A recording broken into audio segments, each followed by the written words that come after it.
Hello, lovely listeners. I hope that you can hear me. I've had some technical issues once again, so if you can let me know in the chat whether you can hear me, that would be very much appreciated.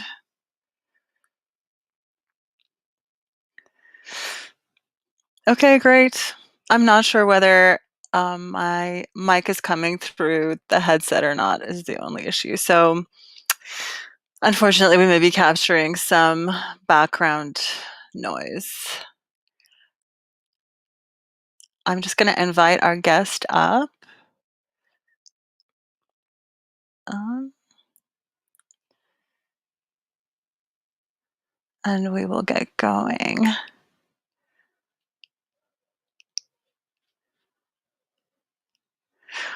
Welcome, everybody, to the Pangburn Hangout. I'm your host today, Masha. And the Pangburn Hangout is a loose association of broadcasters, and probably the only thing that we have in common is that we are dedicated to exploring new issues and having good faith conversations about all sorts of topics.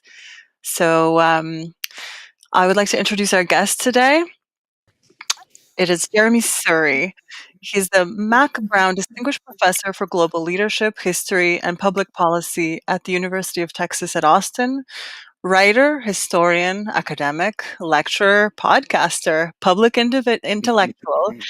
He writes of himself, I am a child of the global transformations that remade societies in the last century: war, migration, nation building, and mobility through higher education. All of my research, writing, and teaching seeks to explain these transformations, their diverse origins, their contradictory contours, and their long-lasting effects.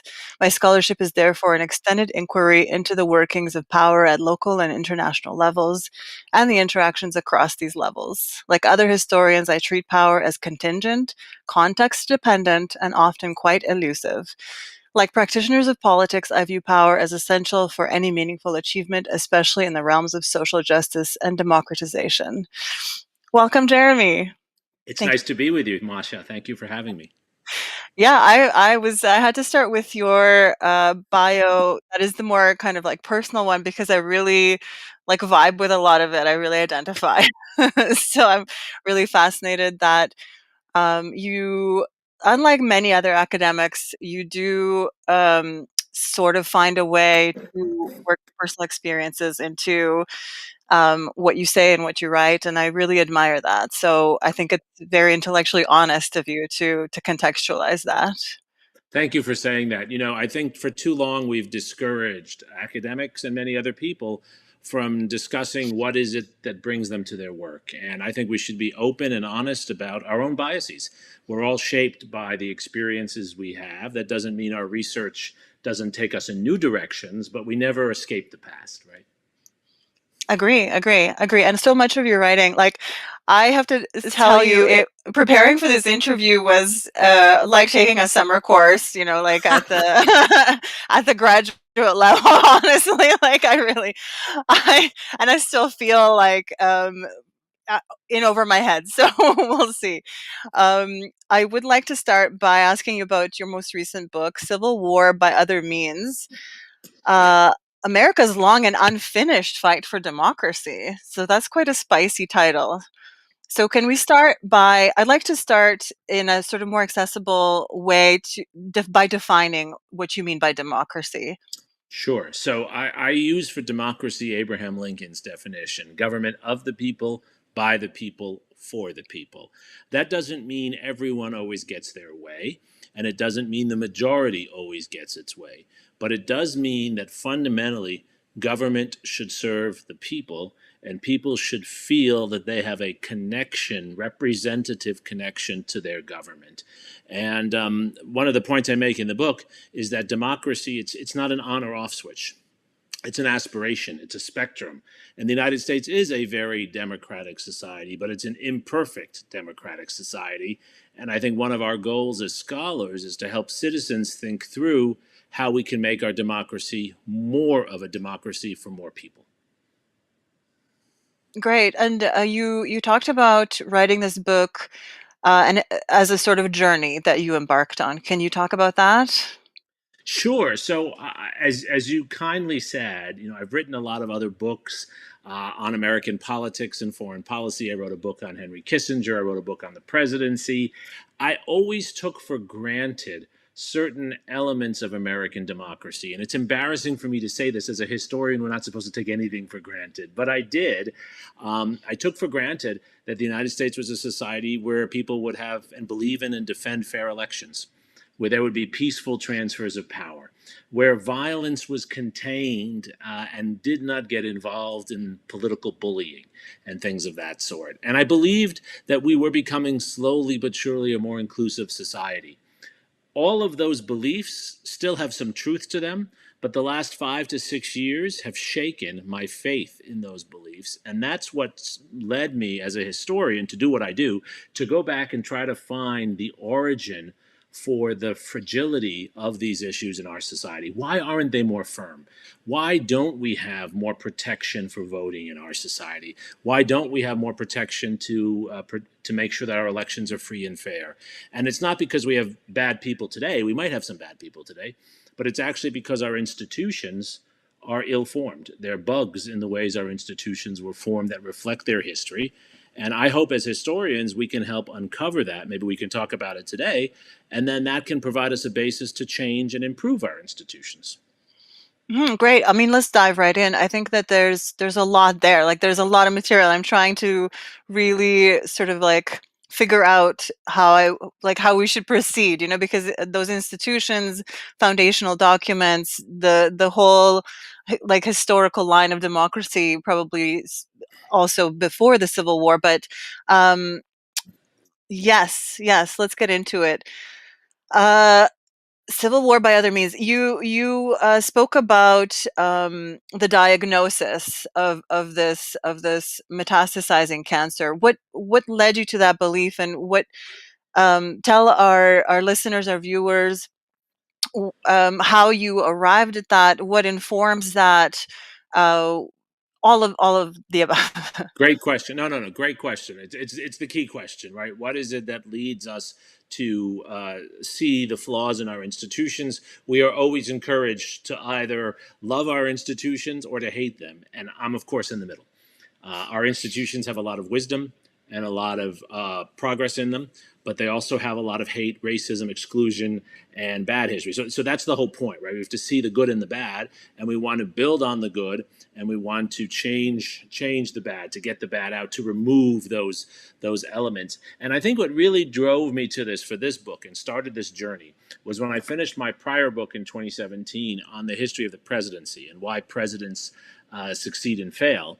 It became clear to me that one of the real impediments was that our system did not always allow us to choose leaders who were representative and the best of quality for our society. I mean, let's look around. We're blessed in the United States with so much talent. Other societies are blessed with talent too. There aren't an absence of people in our society who can solve problems. Even the biggest of problems. We have people working on climate. We have people working on healthcare. We have people working on so many of these big problems. But oftentimes, I think all of us share a frustration that those people don't seem to be the people in control of our political institutions, in control of our universities. And why is that? And it became clearer and clearer to me that that wasn't because of happenstance, but it was because of some of the ways our institutions embed an old history. And that old history keeps us stuck in an old way of doing things. This is what we call path dependence. Choices that were made at another time limit our choices today. And this is a problem when we revere the founding fathers. I revere the founding fathers, but we have to recognize they were trying to set up a society that was so much smaller, that was more homogeneous 200 years ago. And the same is true after the Civil War. That's where my book comes in. The Civil War is the second American Revolution, it's the second remaking of our society post slavery. And what it does is it creates new institutions that embed, even among the good guys, the Northern Republicans, Lincoln's party, that embed power, let's just say it, for white men in many contexts, and not always for the most qualified white men. And what my book is about is showing that this is not a history of race, though that's important. It's a history of institutions and politics and how we can move beyond this if we fundamentally see this and see it in our institutions. And why is it there? Not because people are bad. That's not my argument. It's there in our institutions because people don't want to give up power. It's the most basic thing. And here I will say it's as true of brown people as white people. It's as true of people from where my grandparents came in Russia and in India as it is of Americans, right? People do not give up power. And when they're designing institutions, they always will design institutions to empower their own. Everyone wants their child to get into the best college and will do whatever they can for them, right? And so this is the challenge of our democracy. And it's a challenge we have to address. And it is why I believe we have to see how in the past these institutions, the institutions of voting, political representation, political violence, policing, were built to serve certain groups and not serve others. And that has to motivate us now to remake those institutions, not to destroy them, but to remake them so that they will serve more people and bring more talent into the leadership of our society. We have a question. How do we define power? Great question. Power, I think, is the ability to get people to do things they would not do otherwise. So I have power as a professor. I have limited power, but I have power as a professor because I can grade students, right? I can give them a grade. And so because I can give them a grade, I can get them to do work they wouldn't do otherwise. Even the best of students would not do all the work in the syllabus if they didn't know their grade dependent. So that's power, right? It doesn't have to be force. It doesn't have to include violence. It's the ability to get other people to do things. And here's my point. Those who have the ability to get others to do things don't ever want to give it up. The professor never wants to be the student again. Absolutely agree. You talked about trying to understand American political discourse. I've like made so many notes where I really just like viscerally felt agreement with with your statement and or alignment. Like I'm from Central Europe, the Balkans, the Maghreb. I am bewildered. I'm going to be honest with you by American political discourse, by public discourse, by how America is a nation at all. So, can you talk about that, about trying to understand American political discourse? At what level are you grappling with it? Do you dismiss or engage with sort of populist themes? How do we deal with that? I love it. And it's one of the reasons why I love these kinds of discussions, because this is political discourse, what we're having now, right? I mean, you asked two really difficult and important questions, Masha, right? I mean, one is what holds us together as a country, and the other is what is our political discourse. They're two separate things, right? One of the things that holds us together as a country, that has always held us together as a country, is our institutions. I'm the child of immigrants. I have a sense you're an immigrant as well. Many of our listeners are probably immigrants or the children of immigrants. That's what's always made American society go. By the way, people ask me when I travel around the world, what is it that is the source of American success, whatever it is? I say immigration. Anyone who's against immigration is actually against the American dream, because it has always been where talent and energy has come from. What is it that made my relatives from India and Russia feel like Americans and raised me as an American? It was the institutions of our society. And not that they always loved those institutions, but that they felt some connection to them. They felt some belief that there was at least some fundamental fairness. Whereas, my Jewish family in Russia, they felt no connection to those institutions. They felt those institutions were only going to harm them. My grandparents fled Russia. They fled pogroms. They didn't feel Russian. They didn't feel Russian. They felt American, even though they faced anti-Semitism in the U.S. They faced anti-Semitism, but they felt American because they felt the institutions gave them a chance. Even if it wasn't an equal chance, they gave them a chance, right? My grandfather could own a small business. They got to vote in elections, right? They had a chance. They had some connection. So institutions are what make us feel American. It's not blood. It's not race. It's not any of these. It can't be, because look at you and me, right? We don't have any Mayflower blood in us, right? I mean, we can't, but yet we're American. So it is our institutions that bring us together. So what is our political discourse then, which is your other question, which is a fantastic question, right? That is actually what I study, exactly what you said, political discourse. What is our political discourse? It is the way we use words and we talk about Americanness to empower certain people and disempower others. So, an important part of our political discourse that I talk about in this book is the discourse of race. That's where I'm interested in race. So, after the Civil War, I make the argument in the book that racism becomes worse in the United States rather than better after you eliminate slavery. Because once you eliminate the institution of slavery, now you have African Americans and Jews and Catholics and others competing against established white people. And they have to have some way to protect their power. And so it's not because they're white and don't like blacks, but that racism becomes an effective tool. That's what I see racism as. It's a tool for those who are on one side of the argument to claim that they should have more power, that they're superior to those on the other side. Now, by the way, sometimes the argument will be used in reverse. You can have identity politics where someone says, because I'm an Indian immigrant and my parents were mistreated, I should get special treatment, right? It can be turned the other way around. That's exactly what political discourse is. And what matters to me is how do we educate people so we can create a better political discourse, a political discourse of fairness and inclusion and merit and public service. I mean, this is what's missing in our discourse today. My book is about the discourse after the Civil War, but what's carried over to today from that discourse is also a discourse of individualism, that I have the right to any money I earn, anything I do is mine, and I don't have to share with anyone else. I want us to go back to a discourse of public service, where yes, some people who work harder should get more, but we also owe something to the public. Why? Of course, people who make more money should pay more taxes. Of course they should, because they've also benefited more. I agree. There was something that I'm trying to find in my notes, something you said, and you were quoting someone else about freedom being freedom to yourself and your future. Yes. Yeah. So I think my point there was that freedom is not the freedom to do whatever you want now. That's never been what freedom has meant.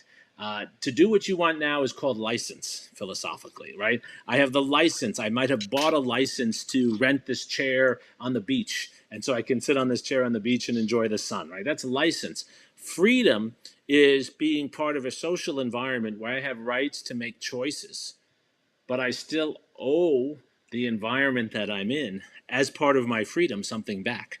Which is why freedom has never meant the right to just destroy your environment. No philosopher ever thought of it that way, and no society did. You know, wars of the Greek and Roman periods were not wars where people generally destroyed everything. You fought over who controlled the environment, but if you took over, you still owed something to the people who you ruled, right? So freedom is a social entity. It's not a selfish entity in the way license is. You brought up Greece and Rome. Like these are the natural sort of like if we're drawing those historical lines. Of course, if we're talking about democracy, we have to talk about those roots and about those in-group, out-group concepts of who gets to vote. Is there any argument to be made for exclusionary um, democracy? You know, in the sense of the U.S. Um, has sort of like these client states, like there are citizens that cannot vote, right? And I'm not sure that Yes. most Americans are aware of that. So can you talk a little bit about that and like Yes. problematize that for us? Absolutely. This is a core point of my book. Thank you for bringing it up. Um, Before the Civil War, in the first 100 years or so of our country, the presumption was that you had to be a landholder to vote for the most part. That changes in the 1820s and 30s. But when we go into the Civil War, it's still mostly landholders and men who are voting. There are some exceptions. There are already a few states that allow women to vote, and there are no states that allow African Americans, with very few exceptions, to vote. They're either slaves in the South or they're non-voting citizens or residents of the North, and not even necessarily citizens. But the presumption, the political discourse presumption, was that as the country grew, those in new areas would have the same voting rights as those in the old areas. After the Civil War, when the franchise increases, when with the 15th Amendment, all citizens, all African American males, are granted the right to vote, or at least a claim to vote. It's not always maintained. There are then other exceptions that are made. And one of the points I make in the book is the 15th Amendment is written to expand voting, but also to allow more exceptions. And these exceptions allow for local communities to set requirements. So the 15th Amendment says you cannot deny someone the right to vote based on race, but you can deny it for all kinds of other things. 19th Amendment says you can't deny it based on sex, but you can deny it for all kinds of other things. So what happens? Many communities find other ways. They find creative ways to prevent people from voting who they don't want to have vote. They require you to register. Every state does that. That was not true before the Civil War. They require you sometimes to pay a poll tax until recently. They require you to, in Florida now, if you were in prison, you have to pay off your old prison debt. You can be a real estate mogul and have lots of debt and not pay it off. But if you're a former prisoner, you have to pay off your debt before you vote. In Texas, if you're a felon, you often don't get to vote either. So there are all kinds of restrictions, and some of those restrictions then also become restrictions about area. So the residents of Washington, D.C., and the residents of Puerto Rico, and the residents of the Virgin Islands, and other areas of the And United Guam, States, yeah. yeah, they don't get to vote. So in Puerto Rico, you have almost 4 million people. In Washington, D.C., about 1 million people. And surprise, surprise, these areas are filled mostly with minority, diverse populations that don't get to vote. That was not a presumption before the Civil War. That becomes a presumption after the Civil War because it's a way of stratifying the population. And we have to reject that. It's become normalized in our political discourse, coming back to your earlier question, because we don't call Puerto Rico a state and because D.C. is not a state. This is nonsense. They should be states. And those who live in those areas under the 14th Amendment should have full citizenship rights that are denied to them today. This is a deep flaw in our democracy. And by the way, it has enormous implications. Think how different it would be if in the Senate and the House, like right now in the House where they can't choose a speaker, if you had members of Congress from Puerto Rico who could vote and Washington, D.C., you'd have a Democratic majority right now, and you'd have a majority of far more people of color with different backgrounds. This had a big effect in the last hurricane that hit Houston and Puerto Rico.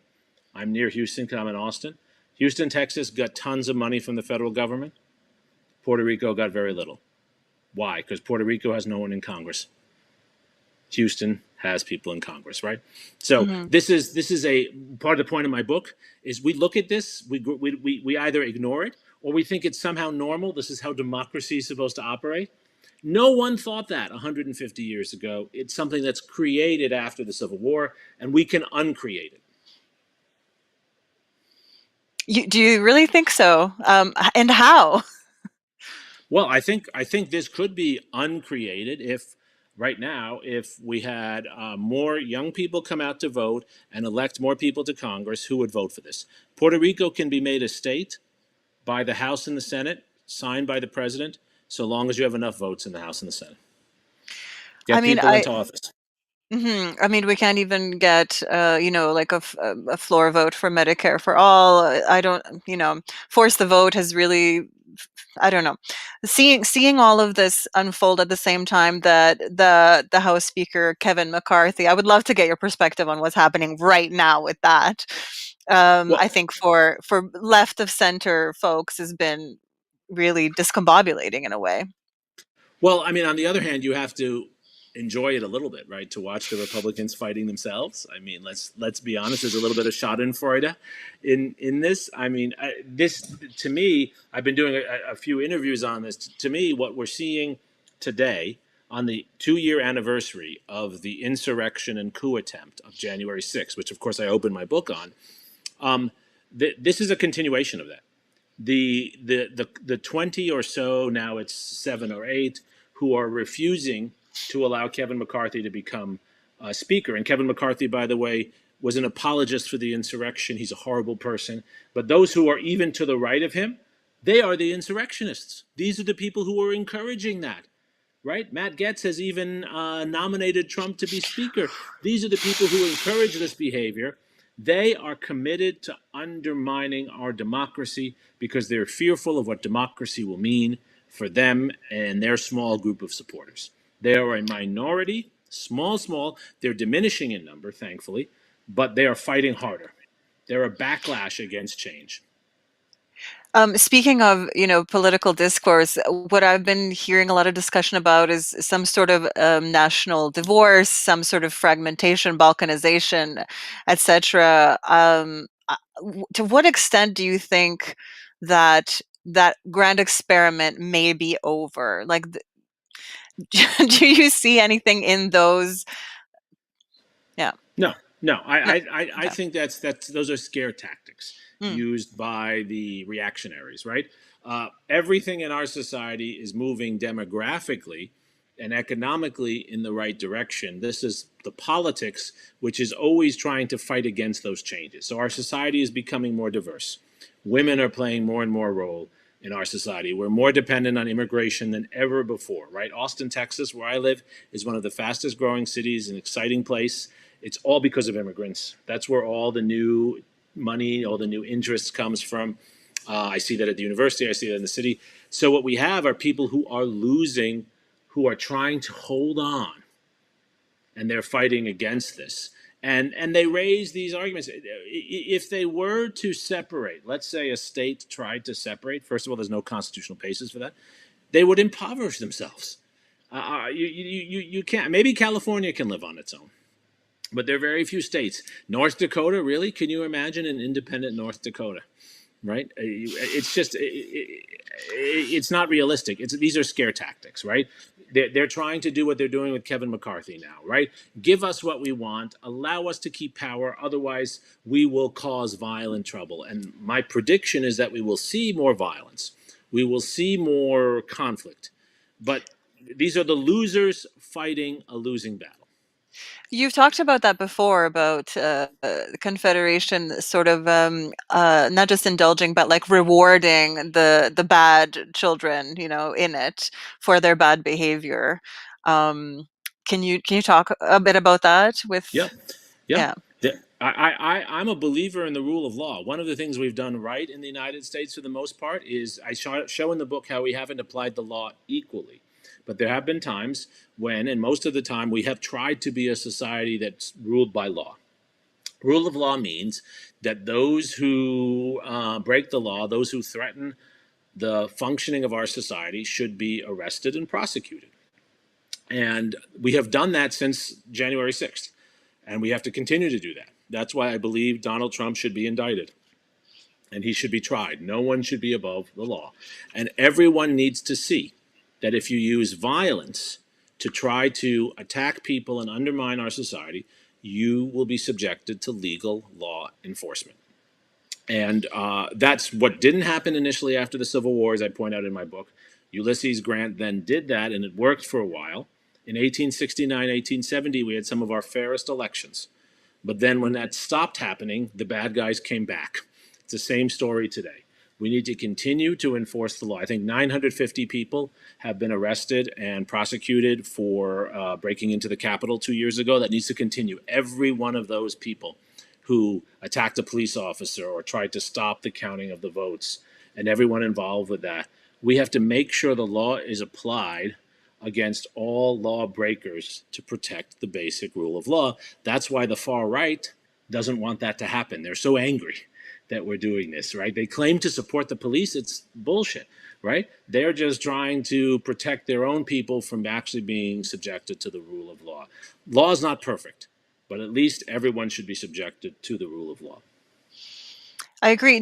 I think that do you find that there's much public appetite for January 6th discussions or for continuing hearings? Like, I'm finding it difficult to find anyone to even discuss that. And to be honest, to take QAnon shaman seriously as well, right? To take Yeah, that yeah, as this. yeah. I agree. I think there is a fatigue. People want to move on. They want. It's not a pleasant thing, even for the most open-minded people, to talk about. And so, of course, you want to move on from it.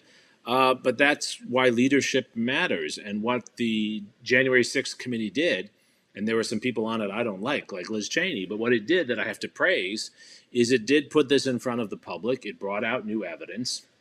And I will tell you, when you produce the evidence, I have their report, their big, thick report. And in my book, I use reports from other investigations of times of insurrection and violence.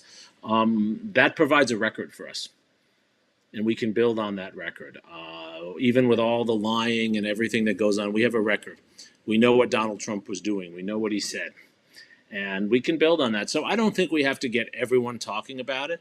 I think it has to be a focus of the way we think about law enforcement. And I do think people at the Justice Department and elsewhere do care about this, and we need to encourage that. Agree. I just wanted to kind of go back and draw that line for listeners, because you tell an anecdote about the Southern general saying that you're going to have to stomp across the South a few more times, something like Yeah. that. Can you go over that again? Sure, sure. So, what it's Robert E. Lee actually, and what Robert E. Lee says to Ulysses Grant at Appomattox, right at the very end of the Civil War. They're at or the very end of the battles. At least the war doesn't really end, but they're at the end of these of the battles as we know them. They're at Appomattox Courthouse, and they're signing what is really just an armistice for Lee's soldiers, for the Southern Confederate soldiers to go home. They're going to be allowed to go home with their arms and go back to their families. And Grant tries to enlist Lee, tries to enlist the Confederate commander to basically help with convincing Southerners, his former soldiers, that they now have to cooperate. And what Lee says is just what you quoted so accurately. He says, well, the South is a big place, and you will have to run your army over the South 3 or 4 times. He knows that Grant doesn't want to do that because it's a conscription army.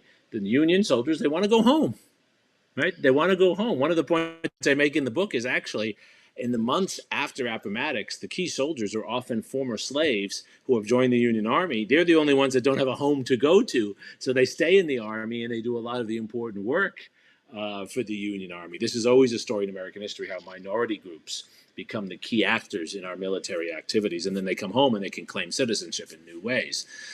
So the point here is that Robert E. Lee and the Confederate leadership, even though they know they've lost the battles, they're unwilling to do the work of convincing their soldiers that they have to now cooperate. They instead tell them, well, we were defeated by a bigger force. Go home and maybe you can resist again.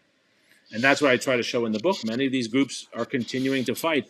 I have a whole chapter, as you know, on a large number of Southern Confederates. Most people don't know about this, who actually don't surrender. They flee the country. They go to Mexico. Some go to Brazil. And they try to prepare to fight again and come back. They, of course, fail in that. What's the point here? That after a war, those who are on the losing side, they have to either be incentivized or forced to give in, forced to join the new entity. And that's where we are today.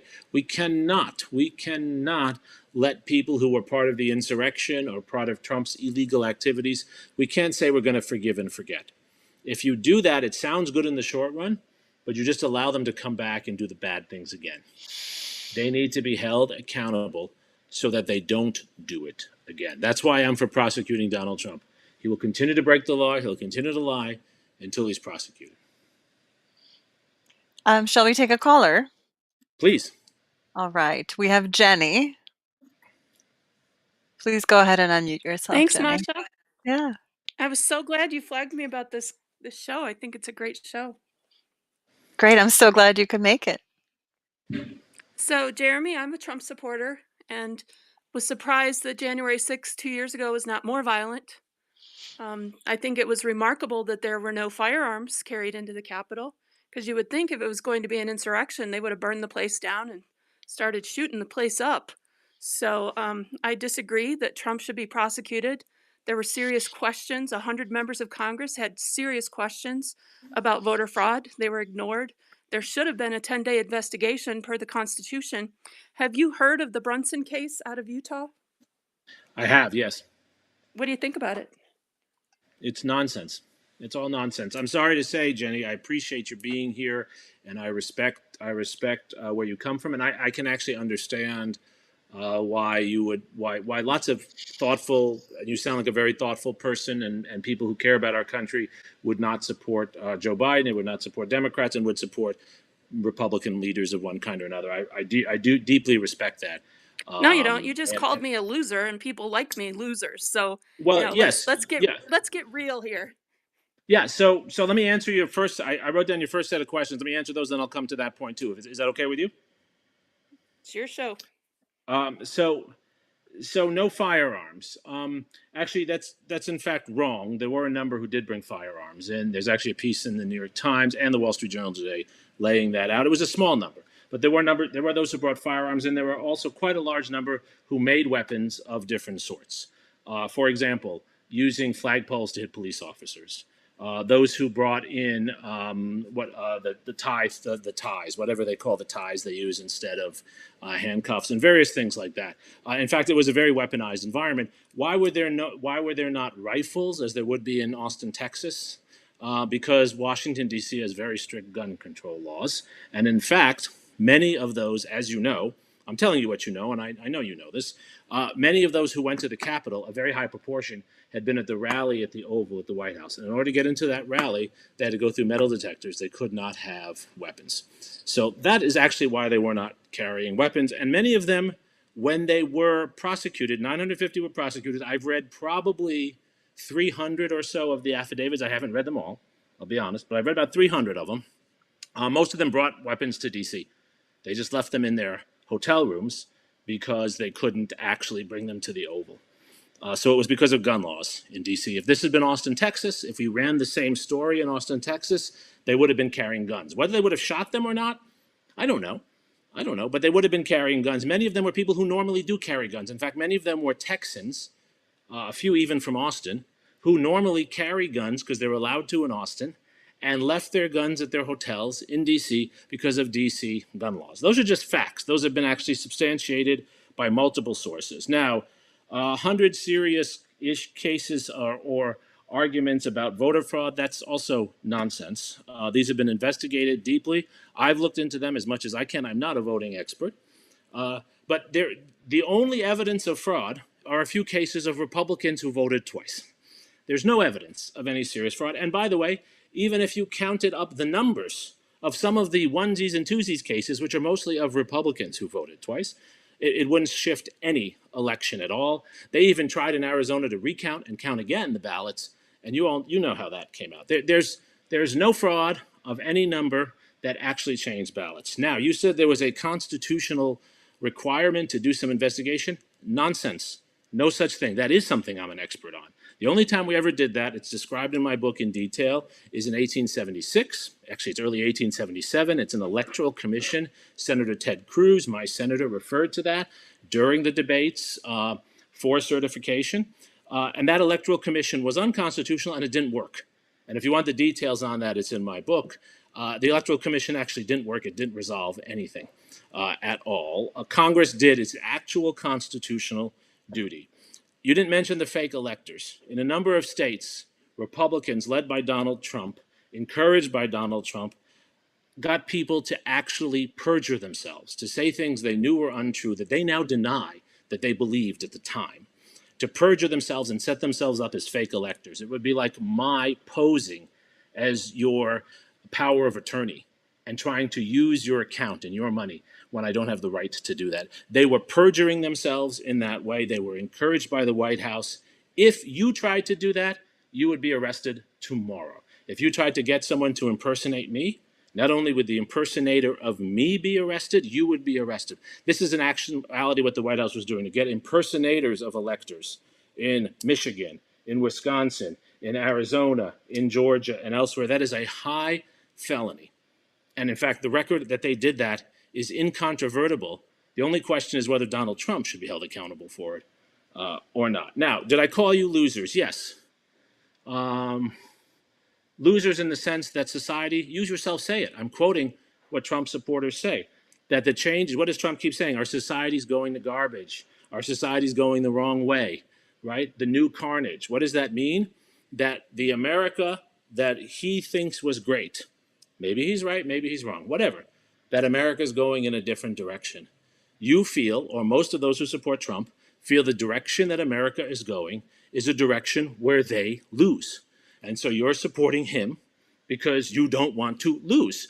On the other side, many who support the Democratic side think the changes in our society will help them They think they will win from those changes. So that's why they support the Democratic side. So I'm just using your own words here. Trump himself, every speech he gives, says, my people are losing because of the changes in society.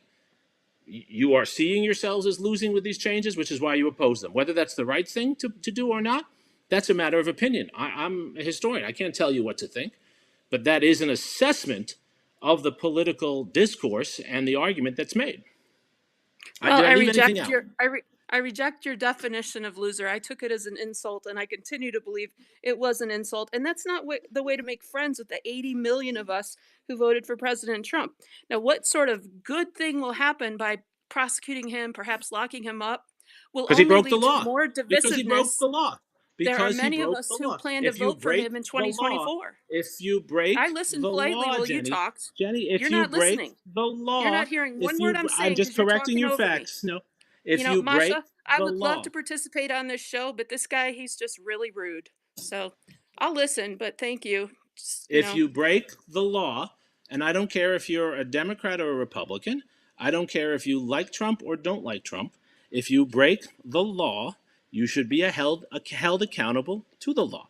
And it doesn't matter whether you're president or not president. Spiro Agnew was vice president, prosecuted for tax fraud. Aaron Burr was vice president, prosecuted for killing Hamilton, and prosecuted also for leading an insurrection.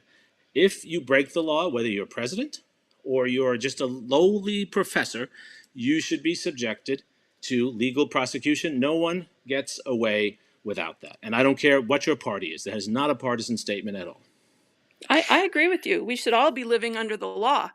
But when I'm in a state in Colorado that perfected the art of the steal using mail in ballots, where we have more people voting in every single county than are on the voter rolls, then I'm allowed to say, "Hey, I'm noticing something here in my state." And when you have a candidate who says, "You know, this election was just stolen with voter fraud, we need to do something about it." Did you expect us to all just kind of sit quiet and say, I guess we'll just believe what they say on CNN? No, we were angry. We were upset. So some people did things and said things.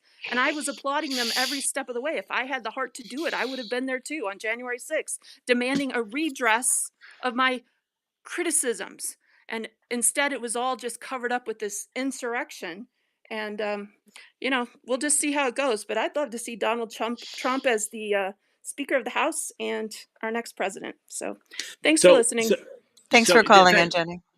so I'll just, on the Colorado point, I respect your own opinion on Trump and who you want to have as Speaker of the House. I obviously have a different opinion on that, but I'm not an expert on speakers of the House. I'm not claiming I know who should be Speaker of the House. I don't know who should be Speaker of the House. Um, I just want to correct the facts because I am a scholar of facts. In Colorado, there were not more people who mailed in than on the voting rolls. I've actually read up on this because I've heard this claim made. That's just wrong. It's not even claimed by Republicans, by Republican leaders who oversee the elections in Colorado. That's just not true. There were a lot of mail-in ballots. Many states have moved to mail-in ballots. Some states, like Washington, are entirely mail-in. The first mail-in ballots, let's talk about the history of that. Why do we have mail-in ballots? This is in my book, by the way. Just the facts. We began mail-in balloting during the Civil War, so soldiers who were defending their country could vote. Because if you were a soldier from Wisconsin and you were fighting in Tennessee, you obviously couldn't get back to Wisconsin to vote. So we created mail-in balloting then. That's why we've used it. Historically, it has been actually the safest and least fraudulent of all voting. And now it is actually by far the safest because we can barcode every ballot and follow every space where it goes. There's no evidence, none at all, that mail-in voting actually is more fraudulent. And in fact, in many states, more Republicans vote by mail than Democrats. In Florida, for example, Ron DeSantis won more mail-in votes than anyone else, by far, and a higher proportion of mail-in votes than day of in-person votes. So mail-in voting is something Republicans and Democrats do. Whether you want to vote by mail or you want to vote in person is your choice. I think everyone should have that choice. No, it's But not there's my no choice. reason. I can't do it in But Colorado because it's the only way I can vote. okay, well, I would support they're giving you a day of voting too. I'm for that. I agree with you on that point. But there were not more mail-in voters than people on the rolls. That's just not true. Well, and to say that the people on the rolls all take the time to fill out their ballot is also suspect because especially an off-season year when we're not voting for a president, you're lucky to get 40 to 50% of the people putting in a ballot. To have over 100% in each county is just unheard of. And yet But that's there what we wasn't have over in Colorado. 100% in each county. That's not Yes, it right. was. You just That's don't have that's the not facts. that's I You do don't on have the this one. I've facts. checked it. That's just not No, you right. don't. You can say it all you want. If you have the evidence, present it to us, please. If you have it, we're on for a while. Bring the evidence. Show me. Show me. Show Well, me. there's You're a entitled to your opinions. You're entitled to your opinions. Let's just agree there are facts and there are opinions. Maybe you're right. Maybe Trump should be elected again. I'm willing to I respect that think he will opinion. be. I think Okay, he will good. be. But there was no voter fraud in Colorado. No evidence of it. And in fact, it's I been checked. It's been I taken want to to court ask multiple times. I would like to ask you both. I'm so sorry to interrupt. I No, wasn't please. I really had hoped that we wouldn't devolve into like a relitigation of some of these things, but I'll also say, as much as I also wanted to resist like giving any kind of positionality statement, I need to just be clear here. I'm an sort of like an uninterested observer. Am a European citizen. I don't vote anywhere in North America, and so again, this is to me fascinating. And these camps that form, um, there's a lot of fraught rhetoric on both sides, and you know, these are things that. Okay, so one of the questions we had while the two of you were talking was about mandatory voting, and Jeremy, you had talked about potentially being in favor of such a thing in the U.S. Can you talk a Yeah. bit about that? Yeah, I think mandatory voting would help with many of the concerns that Jenny and others have, right? So a model of this could be Australia. Australia has mandatory voting. In Australia, just as it's mandatory in the United States, when you turn 18 to register for selective service, my son just turned 18. He's actually automatically registered for selective service. It's mandatory once you become 18 to go and vote. But you are not required to vote for any of the candidates. You can go and vote for none of the above. So you're not being required to make a choice when you don't like the choices. You're just required to show up and vote. And by the way, if you don't, it's not like you get thrown in jail, you get fined. And so all this is doing is creating an incentive for you to vote. Now, why is this important? For my concern, and then I'll address Jenny's concern, because I think they're both serious concerns, right? On my side, the concern about participation, if you make it mandatory for everyone to vote, no one can stop you from voting. They can't create rules to make it hard for you to vote. Voting is not a privilege then. Every state, every city would have an obligation to make it easier for you to vote, as we make it easier for selective service. So in Texas, again, you have to register to vote. You have to do all kinds of things to prove you should be able to vote. But when my son turned 18, he's automatically registered for a selective service. It should be that way for registering for voting. That would make it more accessible to everyone, my concern. For the concern that Jenny and others have about fraud, if you make it mandatory, right, you can then put all the protections you want on it because everyone has to do it. You can't say that no one could then say, I don't want to have to show this ID or whatever because you have to do it. And so we could do whatever people want to make it secure. Do we want to fingerprint people? We could do whatever's wanted in that sense to make sure that it is secure and that someone is not going and voting for someone else or whatever the assumption of fraud is. So we could address I think we both should issues have in this way. I think we should have just the opposite, not mandatory voting. We should have a civics test that people have to pass before they have the privilege of voting. Now, you asked for some evidence about Colorado fraud. There's a pretty famous case that made national news. Tina Peters, Grand Junction, she was doing her job, found some voter irregularities, and the machine in Colorado went after her like nobody else. They sent the FBI and the police and they arrested her and accused her of the very thing that she was trying to expose, meaning fudging the data in terms of what the voter counting machines were doing.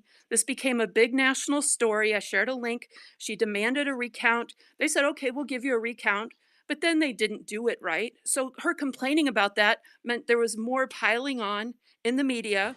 So even when you have an election judge who's doing their job, who's trying to expose voter fraud, and then she gets the book thrown at her and dealing with all of this stuff. Her legal bills have been crazy.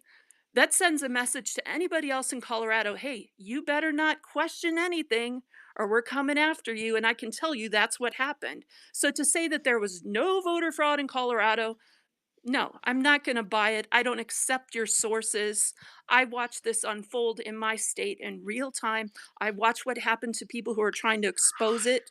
And that includes myself. I was doing major stories on this on my Substack and Twitter in real time. So, I don't care what evidence you saw. I know what happened in my state.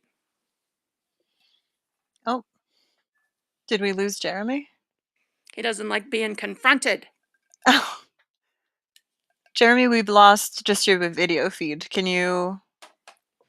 Oh, and I'm your audio is trying. off. Ah, Hold on. I Am I can back? hear Can you hear me you. now? Can you hear Yes, me? we can hear you, but your video feed is down, it I'm looks like. sorry. I don't know why that happened. My video went off. I'm going to try to fix that while I'm answering Jenny's point. So the Tina Peters case, Jenny, I actually have read a little bit about that, but I'm not an expert on that case. I actually don't think you have it right, but I'm not going to litigate that. Can you hear me still? Because Yes, Yep. yes. my video is out. I was responding to your claim, which was a different claim earlier. You claimed, I have it written down here, that there were more people who voted by mail than there were on the voting rolls. That is not true. That is something I've looked at, and you have not provided evidence of that claim. This other claim about Teeter Peters is a different claim now. This is a claim about machines somehow changing the vote one way or another.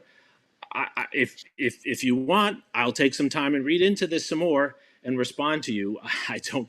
I don't. All I know is that her claims were litigated in court and there was nothing found to them. But I don't know the details on that. But that's a Well, I different do. claim from the claim you made. Jenny, let me finish. That's a different claim from the claim you made before, which I do know about. So I'm not going to comment on what I don't know about. And maybe you know stuff about Tina Peters I don't, because I'm not an expert. But I do know that there were not more people who voted by mail than are on the voting rolls in Colorado, which is what you claimed before, which is false.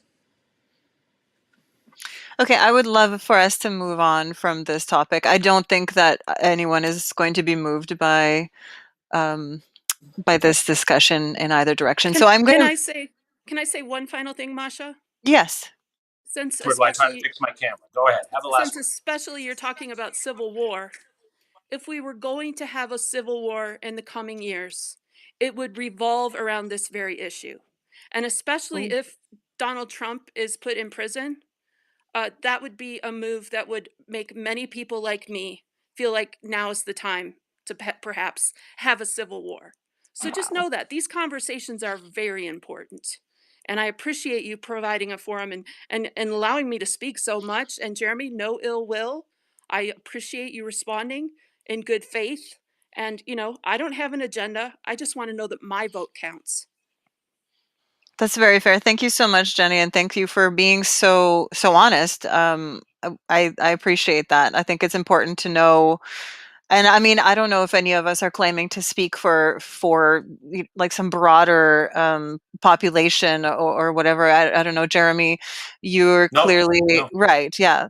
So, but I think certainly as individuals, I'm always fascinated to hear what motivates people's belonging to groups and what for me it's difficult to conceptualize that any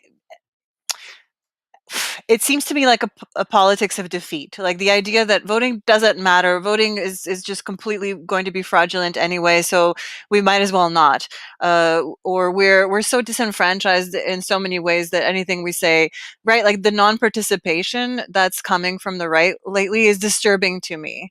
um Jeremy, is there anything there that you want to speak about? The only thing I want to say on this, because I thought Jenny had some good words at the end, but the only thing I want to say on this to what you said is I support everyone voting. I really don't care whether you agree with me or not. I want everyone to vote. And I see the problem in our society as that not enough people vote. Not enough of my students vote. There are all kinds of reasons. We could talk about that. Not enough young people vote. Not enough citizens vote. And so we don't getting have to this good position. representation in our society for that reason. And I would be very happy to have more people who disagree with me on the right vote and elect people who actually are more representative of them. I don't like gerrymandering for this reason. We end up with districts that don't represent people. I want a we're back where we started, Masha, with your first question. Government of the people, by the people, for the people. I have faith in the people. I'm okay disagreeing with people, but help people to vote and participate. Yeah, I agree. I think that what's another point to make perhaps is the extent to which gerrymandering has been helping the Republicans, and I'm not sure, you know, I don't want to like draw too many parallels here, but to what extent do you think democracy is like various groups yearn towards it differently, perhaps.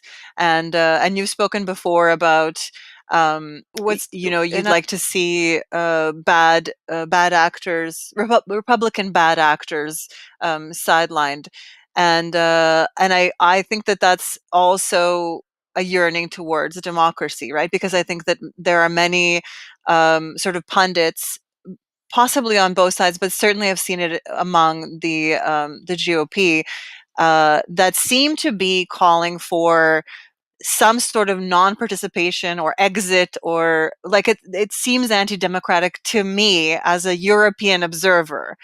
Is that make sense? Yeah, I don't think that's mainstream. I don't think that's what most Republicans believe, but there are some. There are some who seem to believe that democracy is not a good way to continue forward. Blake Masters, who ran in Arizona, again, we talk about political discourse. I read what people say. And so that's what we do as historians. We read what people say and we quote them, right? Maybe we just copy people. That's all we're doing. But Blake Masters, who went to the same university I went to, he's a little younger than I am. He was running in Arizona for the Senate. He lost, but he was within 5 or 6 points. And he said he didn't believe in democracy in all cases. Democracy was not the solution. Now, he didn't win. I think that's in part because people believe in democracy and he didn't, including many Republicans. But there is some of that. I think what's an old story is, again, where we started before. People don't like to lose power. People who've had power for a long time don't like to lose power. And when democracy when the majority seems to do things that support your power, you're on the side of democracy. When it doesn't, you're not on the side of democracy. And that's why we have to have systems that don't let people decide what the system is, but that force them to comply with a set of basic principles that we've all agreed on, irrespective whether they serve our interests or not. I'm catching some flack in the comments about not being American.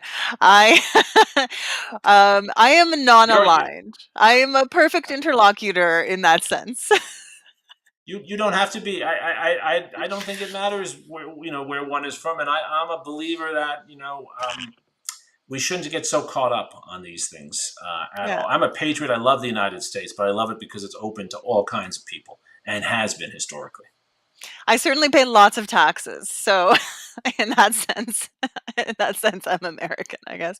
I wanted to ask you, Jeremi. You said of presidents, and that's from a previous book of yours, "The Impossible Presidency: The Rise and Fall of America's Highest Office," which you wrote in 2017. Um, there's a lot to be discussed there. I just don't know where to start. But something you said in a podcast was, presidents are the best and worst of us, the mirrors of our world, in the sense of that we get the leaders that we deserve.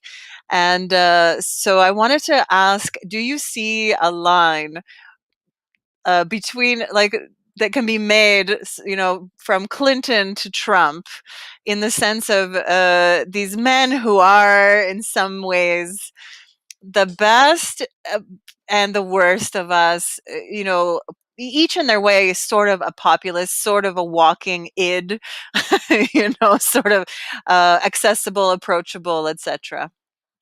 Yes, I do think, and I make that point in the book, though I make it gently, I hope.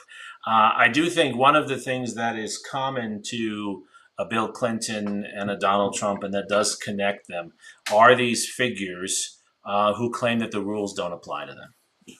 And again, it comes back to why I think the rules do need to apply to everyone else, right? This claim, and you'll be familiar with it from European politics as well, this claim that somehow I'm better, I'm charismatic, I'm above the rules, I need to be able to use other measures that no one else can because only I can solve the problem.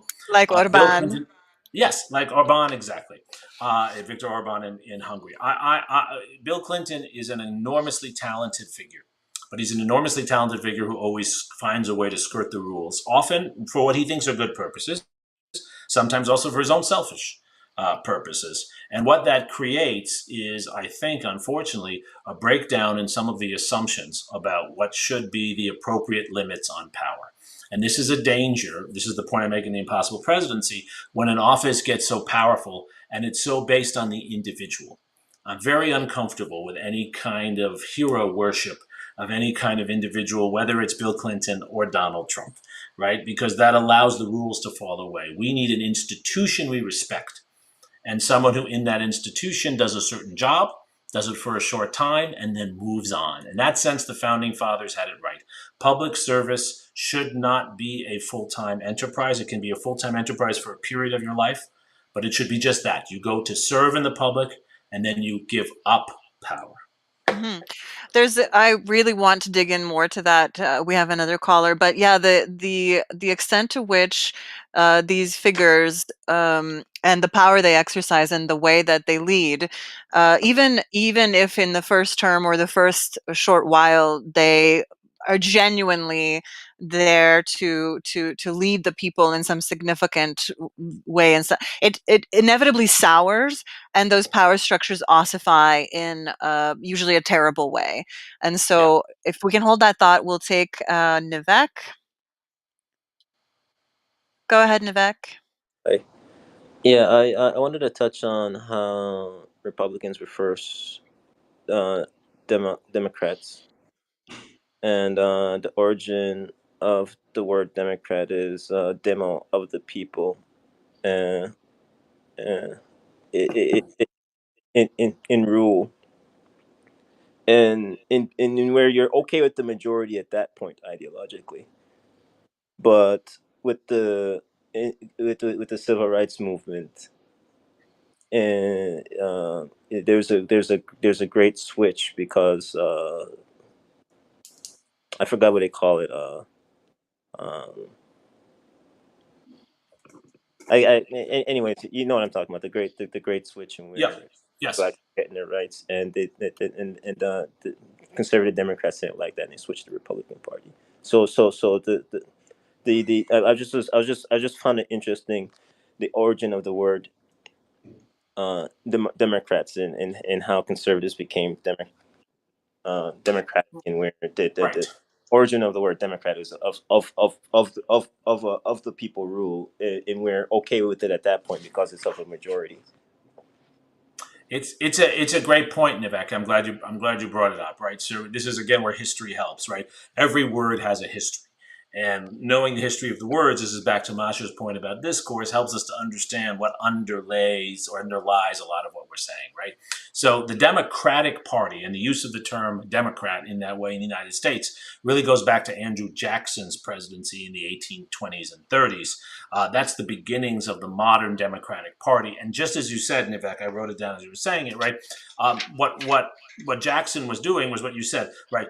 Trying to make politics of the people. He said that the founding fathers and these guys with wigs, all the presidents before him had come from Massachusetts or Virginia. They were all wealthy guys with the white wigs and everything. He was a frontiersman from Tennessee, Jackson was, and he said that politics should be about bringing it to the people. Yeah. Notice of the people hypocrisy once the majorities of the Democrats now, and now it's no longer.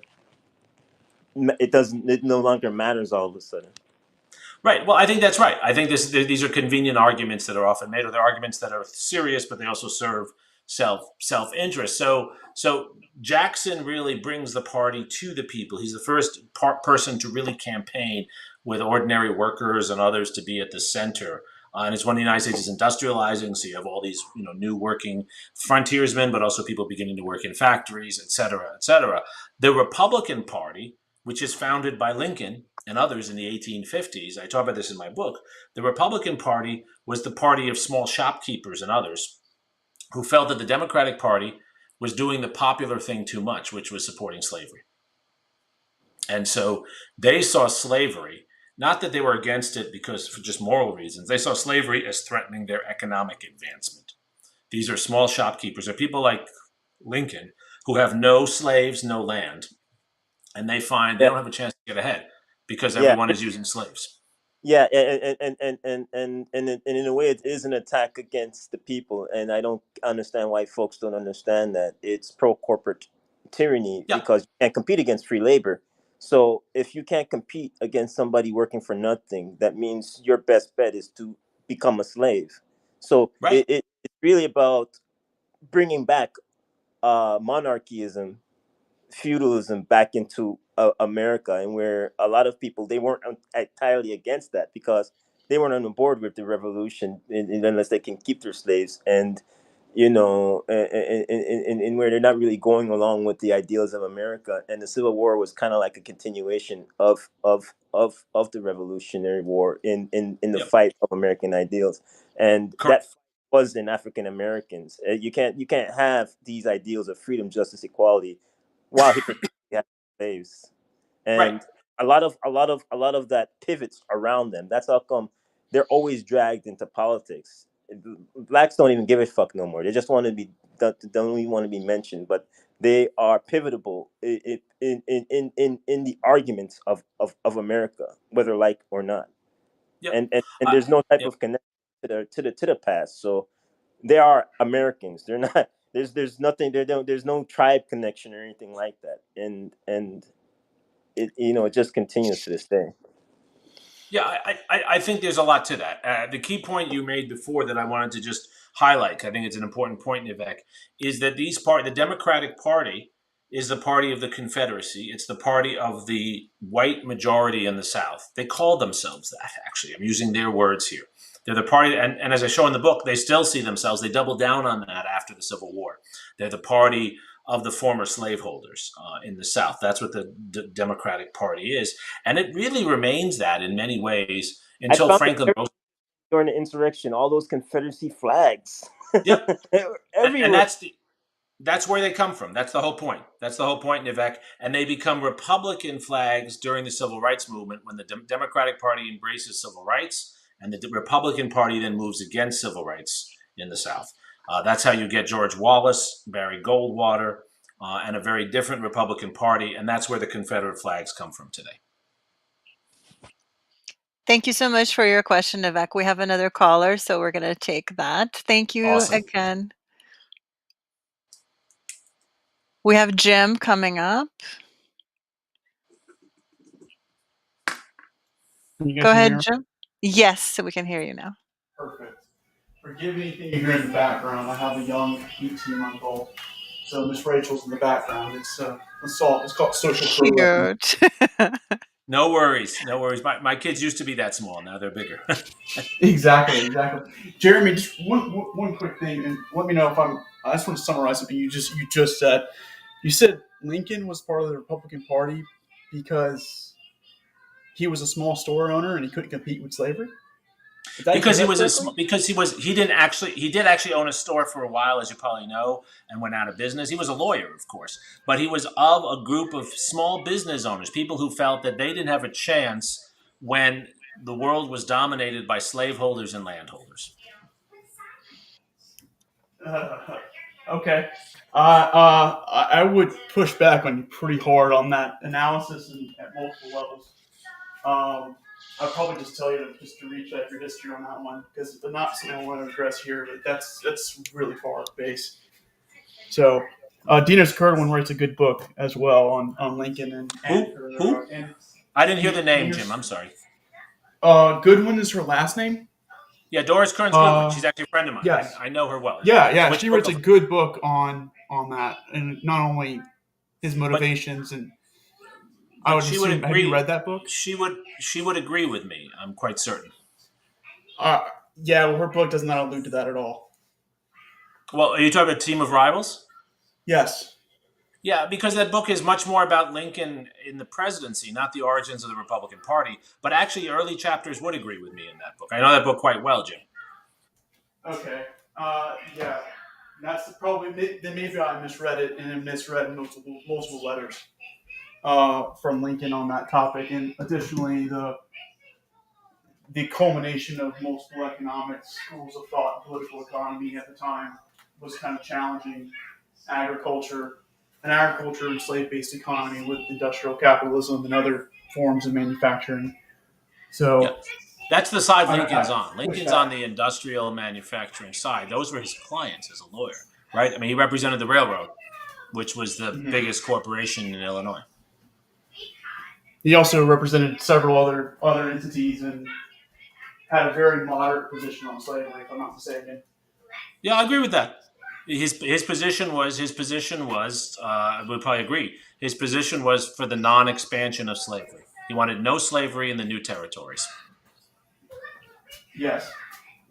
And and even when he said what to do with the slaves, he said at some point, I believe he said in one of the debates, to send them, potentially a solution would be to send them to Africa, if I'm not mistaken. That's correct. He said, there's a famous letter of his to Horace Greeley where he says, is what I think what you're referring to, right? That we should either send the slaves overseas or the federal government should buy them. He said, if we can buy the slaves to prevent a civil war, I would do that. If we could send them overseas to prevent a civil war, I would do that. If we could keep the slaves in the South but not have new slaves elsewhere, I would do that. Okay, yeah, and so the whole Republican Party ism there, as far as the founding is business, small business versus slaves, and that may be a very reductionist argument, useful for maybe particular people and lines of thinking.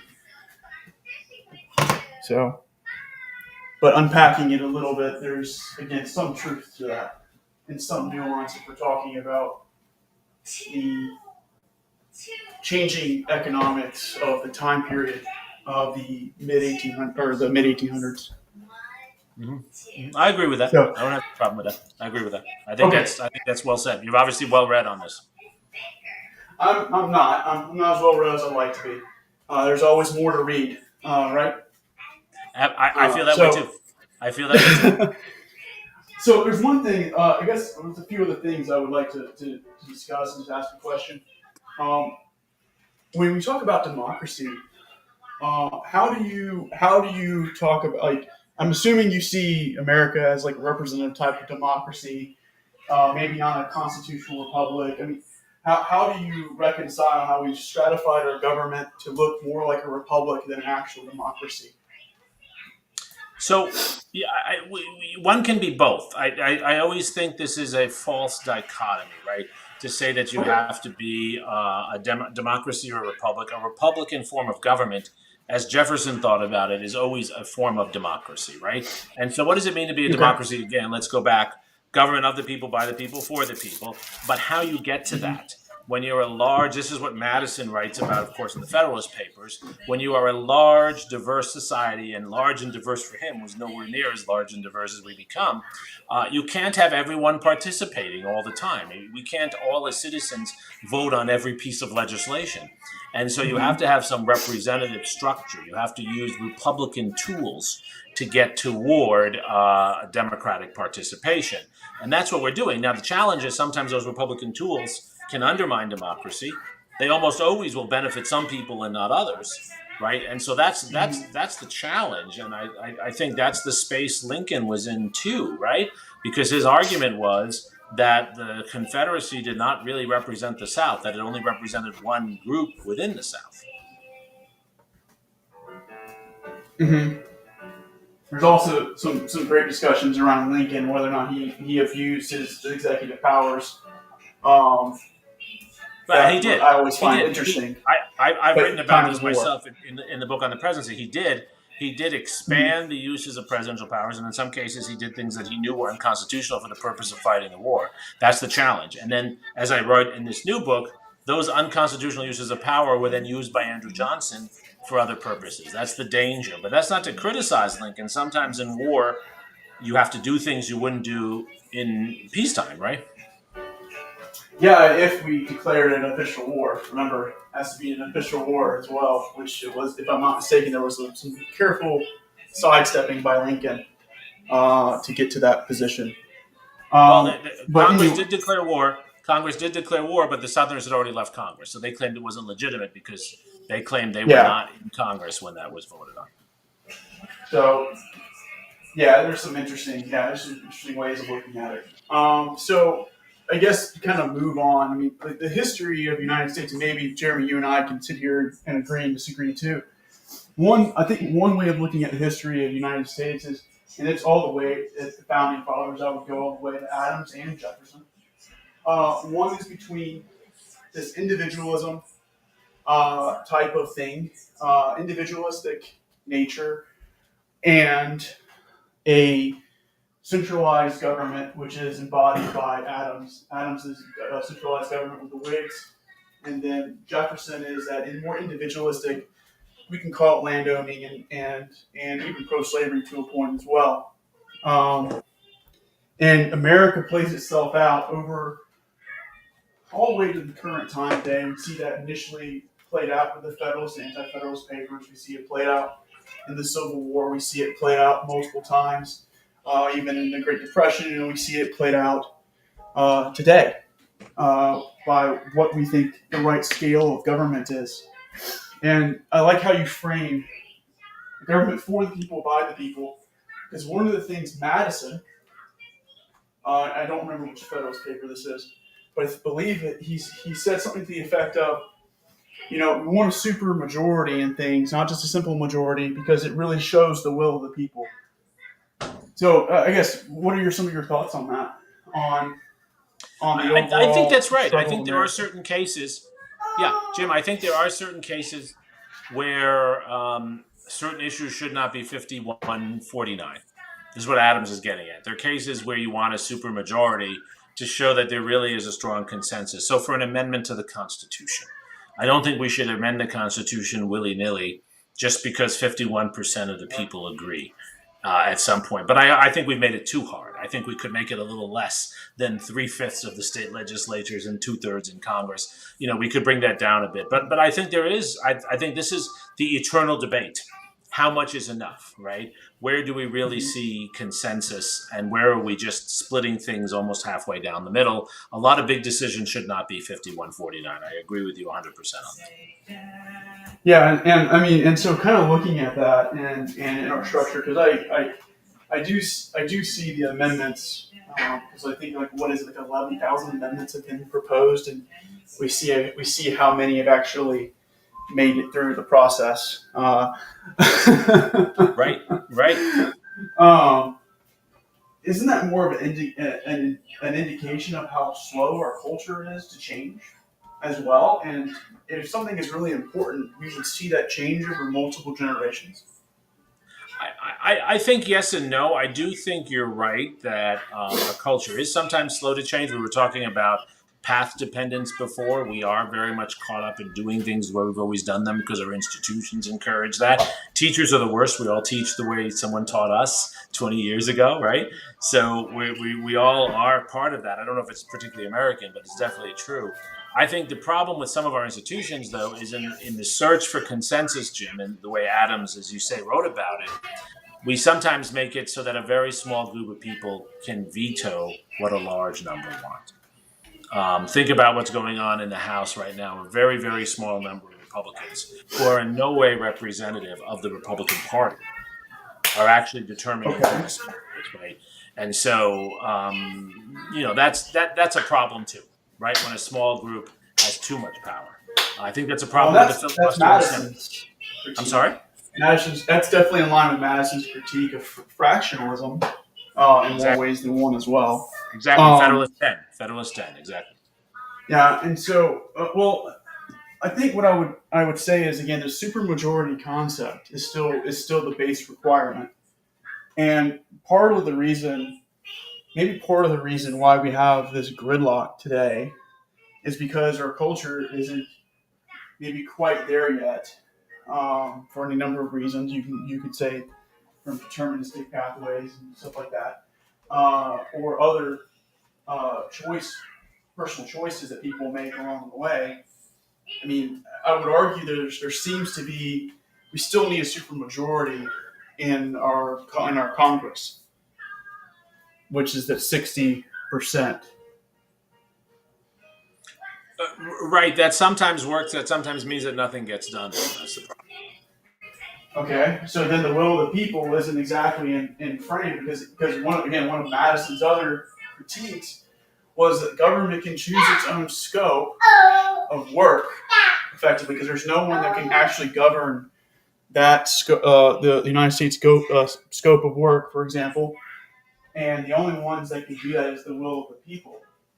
And so maybe it's between the fact that we're just not there yet, we're in a gridlock, or maybe our representation model needs to be updated.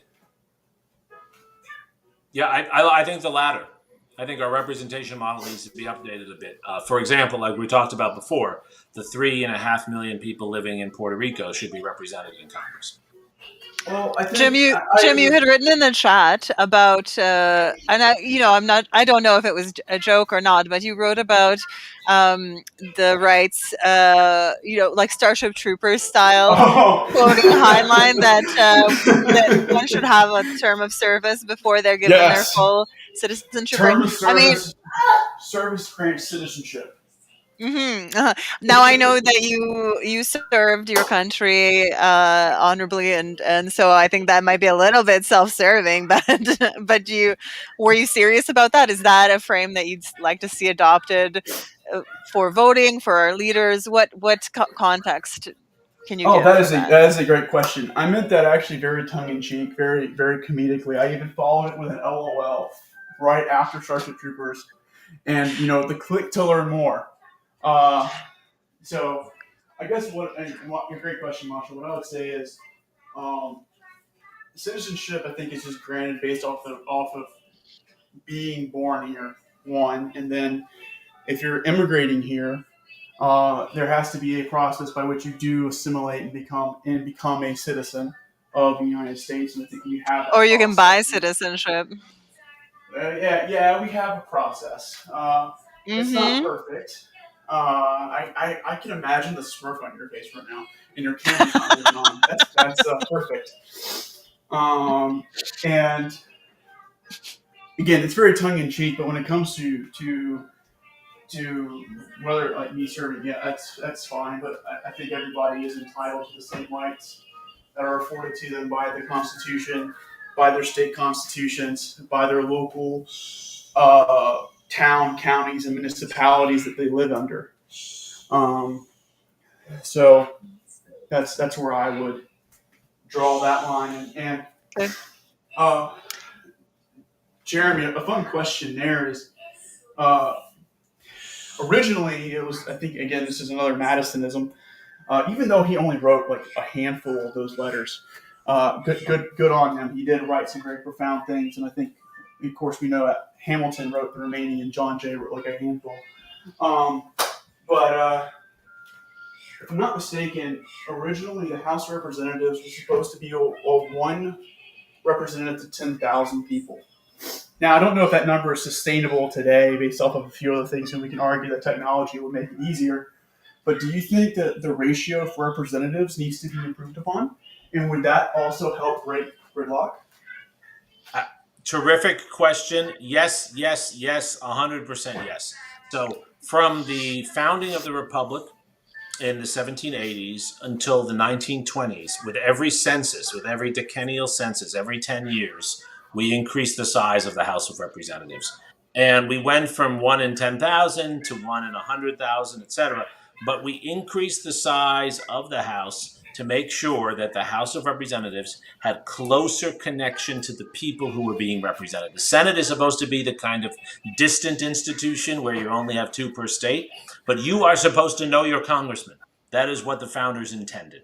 And so we increased the size until we got to about 1920, and then we stopped doing it. We should do it again. We've had 435 members of Congress since 1920. The population of the United States has more than doubled since then. And so now the average member of Congress represents more than 800,000 people. Also, because there are only 435,000 for such a big country, 435 members for such a big country, it's easier to gerrymander. If you had more members, it would be harder to gerrymander because more areas would be covered and there'd be less you could move around, right? So we should definitely increase the size of the House. Some will say, oh, that makes it unwieldy. No, not true. The Bundestag in Germany, for a country 1/3 the size of the United States, has more than 900 members. and they seem to operate quite fine. I was just there this summer, actually. So we should increase the size of the House, not just by bringing Puerto Rico in and Washington, D.C., and other territories, but also by increasing the numbers in the respective states. That would make the House more representative. It would also create more space for more viewpoints, and it would make it easier for good people to get elected in good places.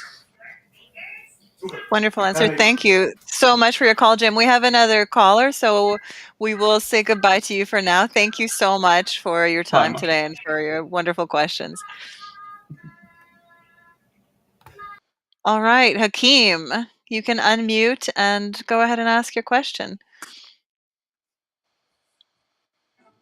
Hello. Hi. Hi, Lady Masha. Hello, Mr. Suri. Hi. I have a question for both of you, and I'm going to preface it with a statement of my current condition. So first is that I'm one of these people that you spoke of earlier, Mr. Suri, who is complacent and apathetic about voting because I don't think that it matters. And some time ago, I just stopped. And although I do follow some local politics in Los Angeles, California, specifically the city of West Hollywood, even though I don't live there, simply because I'm friends with a politician who is the councilwoman in that area. But the question is this: one, how does one what are some things that someone can do to get themselves out of this complacency rut, this place of not giving a shit about anything that's going on, and then two, what are the direct consequences of not participating politically? Great questions, Hakeem. Let me start with the second one: the consequences of being complacent and not participating. I understand where you're coming from. In many cases, you feel you've gotten involved, you've gotten excited. A lot of people who supported Beto O'Rourke in Texas feel this way, right? Who was running for governor. He had all these great rallies, people were going, and then he lost by the same margin his predecessor had lost by, right? And it's disconcerting, and you feel it just doesn't matter anymore. Why bother? And you feel also you're being lied to and all these things. And so I get it. I hear that from a lot of my students too. I think one of the consequences of that, though, is it's not only that it allows the people who vote to have more say than you, but it actually then discourages other people from getting involved. It has a rippling effect. And what I worry about is when you're having that rippling effect, when you're discouraging others, especially those who are less privileged than yourself, then you're creating a large hole in our electorate. I think the solution to this, to your first question, is not for me to pretend you can make a difference overnight. You can't. You're not going to be able to change some of these bigger races. But I think it is kind of what you referred to with city council. It's about finding something small where you can make a difference. You know, the city I live in, Austin, Texas, which is the 10th or 11th largest city in the country, fastest growing. Our mayoral election, we just had a mayoral election. It was decided by less than 100 votes. You know, a lot of individual people made a difference in that. And so I think find local elections, find something small where you can find someone you believe in and where you can make a difference, and then work your way up from there. Your vote probably won't determine who the next president of the United States is or who the next governor of California or wherever you live is. But you could have a big difference in a local race. And I would, through your vote, through persuading people, and start there. We all can make a difference, and that feels good. It doesn't feel good to be complacent. It doesn't feel good, I don't think, to sort of try to pretend it all isn't there. Is that helpful? Yes, it is helpful. Thank you. I'm also going to answer your question, if that's okay, since you directed it to both of us. I definitely co-sign on what Jeremi said. I'm going to add, I think that it's important not to just lean into defeat, like that politics of defeat of if voting changed anything, they'd make it illegal, et cetera, et cetera. But regional politics, city council, civil society, like even local NGOs or charity groups, if you can volunteer, serve on the board, and get a closer look at that process, I think it's really important for you to feel that connectedness to your community, so that you can have a better idea of what's needed, and so that your politics aren't disconnected from from the real needs, the material reality around you, if that makes sense. So I think that that's good for society, that's good for individuals. That's the ultimate pro-social way to engage politically, is not necessarily through discourse online, as exciting and interesting as it is, but very, very locally. Thank you very much, Lady Masha and Mr. Suri. I appreciate your time for answering my questions. Thank you, Thank, Hakeem. thank you for your call. I'm going to take Dandan next because we have already heard from Nivek. So Dandan, go ahead and unmute your mic and speak to us. Can you hear me? Yes. Yes. Okay. I don't know if it's using my good mic, so it might sound trash, but that's okay. My main question to Mr. Suri, at the beginning of the conversation, you talked a lot about how race has impacted American history, and I wanted to kind of focus on how you believe the failures of Reconstruction, and specifically about the failures of Reconstruction led to the increase of racism during the early 20th century. How has that specifically impacted today's politics from your historical analysis and lens? I didn't hear the last part. How did it impact what? Today's politics. Oh, yeah. So that's actually failures of what the whole book is really about. So it's a Okay. great question. So let's just start with the first part of that question, right? So the failure of Reconstruction was the failure after the Civil War of creating an integrated country. The failure of integration. Let's just put it at that, right? There are many things. It's the continued use of violence against certain groups, the continued exclusion of certain groups, and the continued hoarding of power, particularly in certain regions of the country, by a very small group of people. How does that affect contemporary politics? Well, the civil rights movement actually was a largely successful effort in both parties, because there were civil rights activists in the Republican Party. People forget Jackie Robinson was a Republican, and there were civil rights activists, of course, in the Democratic Party, Martin Luther King, right? Civil rights activists helped to break down some of those barriers, to create more integration in schools and things of that sort.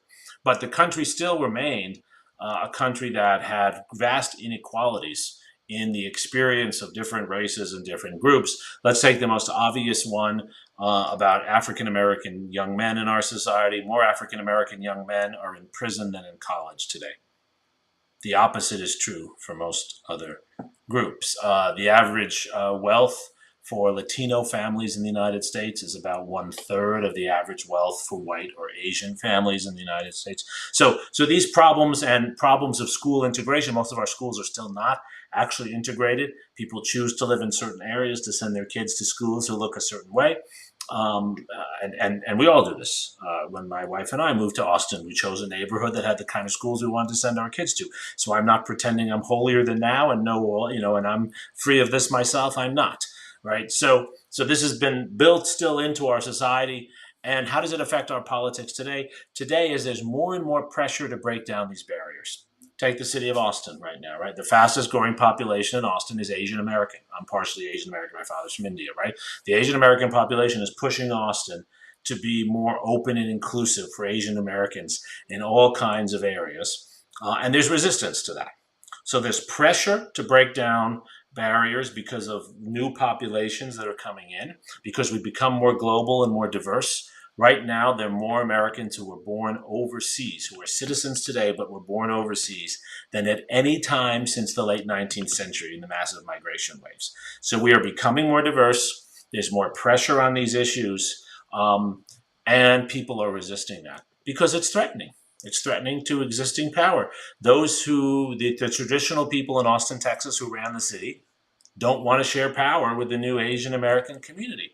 And that's affecting our politics today. I opened the book by talking about Kevin. I'm not going to. You can read more. I don't want to actually start throwing names around here. But one of the individuals who carried the large Confederate flag into the Capitol and attacked the police officers and others. His family, I write about in the book. his family is a family in southern Delaware that felt under attack by the changes going on in the community in terms of race, in terms of economic change. And he became a Confederate supporter. He became a Donald Trump supporter because he thought these changes were undermining his standing as a white man. He said in his affidavit one of his proudest days was going to the Capitol because his son finally saw him do something.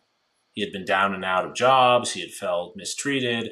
And so these changes in our society are highlighting and trying to rectify the divisions and what affects our politics today. Some people are working to try to overcome those divisions, maybe effectively, maybe not effectively, and others are resisting. And our politics, very much on the far right, is a resistance to more people of diversity coming across the border, resistance to allocating money for health care and schools and things that help the disadvantaged. It's very much a rejection of these changes that threaten the existing power that people hold. If I could just piggyback on that, are there any type of historical precedents of the same thing happening either in the United States or outside the United States that are used as a ways to verify this type of intuition or an Yeah. conclusion? Yeah. So I mean, one way I'm verifying this for today is to show it's analogous, right? To show this in the late Civil War period as well. There's been a lot of work, which I refer to. My book is not about the Great Depression, but there's a lot that refers to this. There have been a number of moments in American history when you've seen major economic change and demographic pressures. And those are the moments in our history when you tend to see right-wing violence. It's not always in the Republican Party. It was in the Democratic Party in the early 20th century. So this is not a Republican or Democratic argument. Yeah, with the It's rise an of the argument. KKK and stuff like that around Correct. Woodrow Wilson. Exactly. And the KKK was in the Democratic Party, as you know. Of course, yes. Well, that's all I really wanted to ask. Thank you so much for both of you, and great work, Masha. And I'll be looking forward to reading your book, Jeremy. Thank you, Dan. It's good to talk to you. Thank you for your call. Fabulous. We'll take Nivek once more, and Nivek, I will ask you just to keep it brief in respect of Jeremy's time. What is your question, Nivek?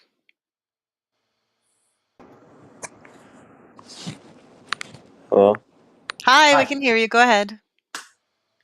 yeah. I was interested in your views of how the ideology the of America's past with Britain with imperial colonialism, it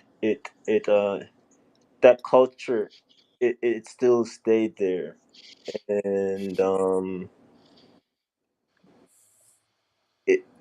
it was like it still had like a pro inequality hierarchy mindset that that it goes against what America was about, and it's like the Civil War is a battle of pro equality versus inequality, and I was interested in your views on how America intervenes in other nations, democratic nations, and goes against the will of the people, like with Manifest Destiny and Monroe Doctrine, and Beautiful. Thank you for your question, Nivek. I think we'll keep it brief so that we can answer those two thoroughly. One more thing, I wanted to get also his view with in when slavery was overridden with within America about when the British abolished slavery, the elites were pro it and the people were against it, and how it transferred over into India with indentured servitude, and where people were brought over as indentured slaves. Compensation is coolies, and where that ideology it still stayed around. Okay. Thank you, Great. Nivek.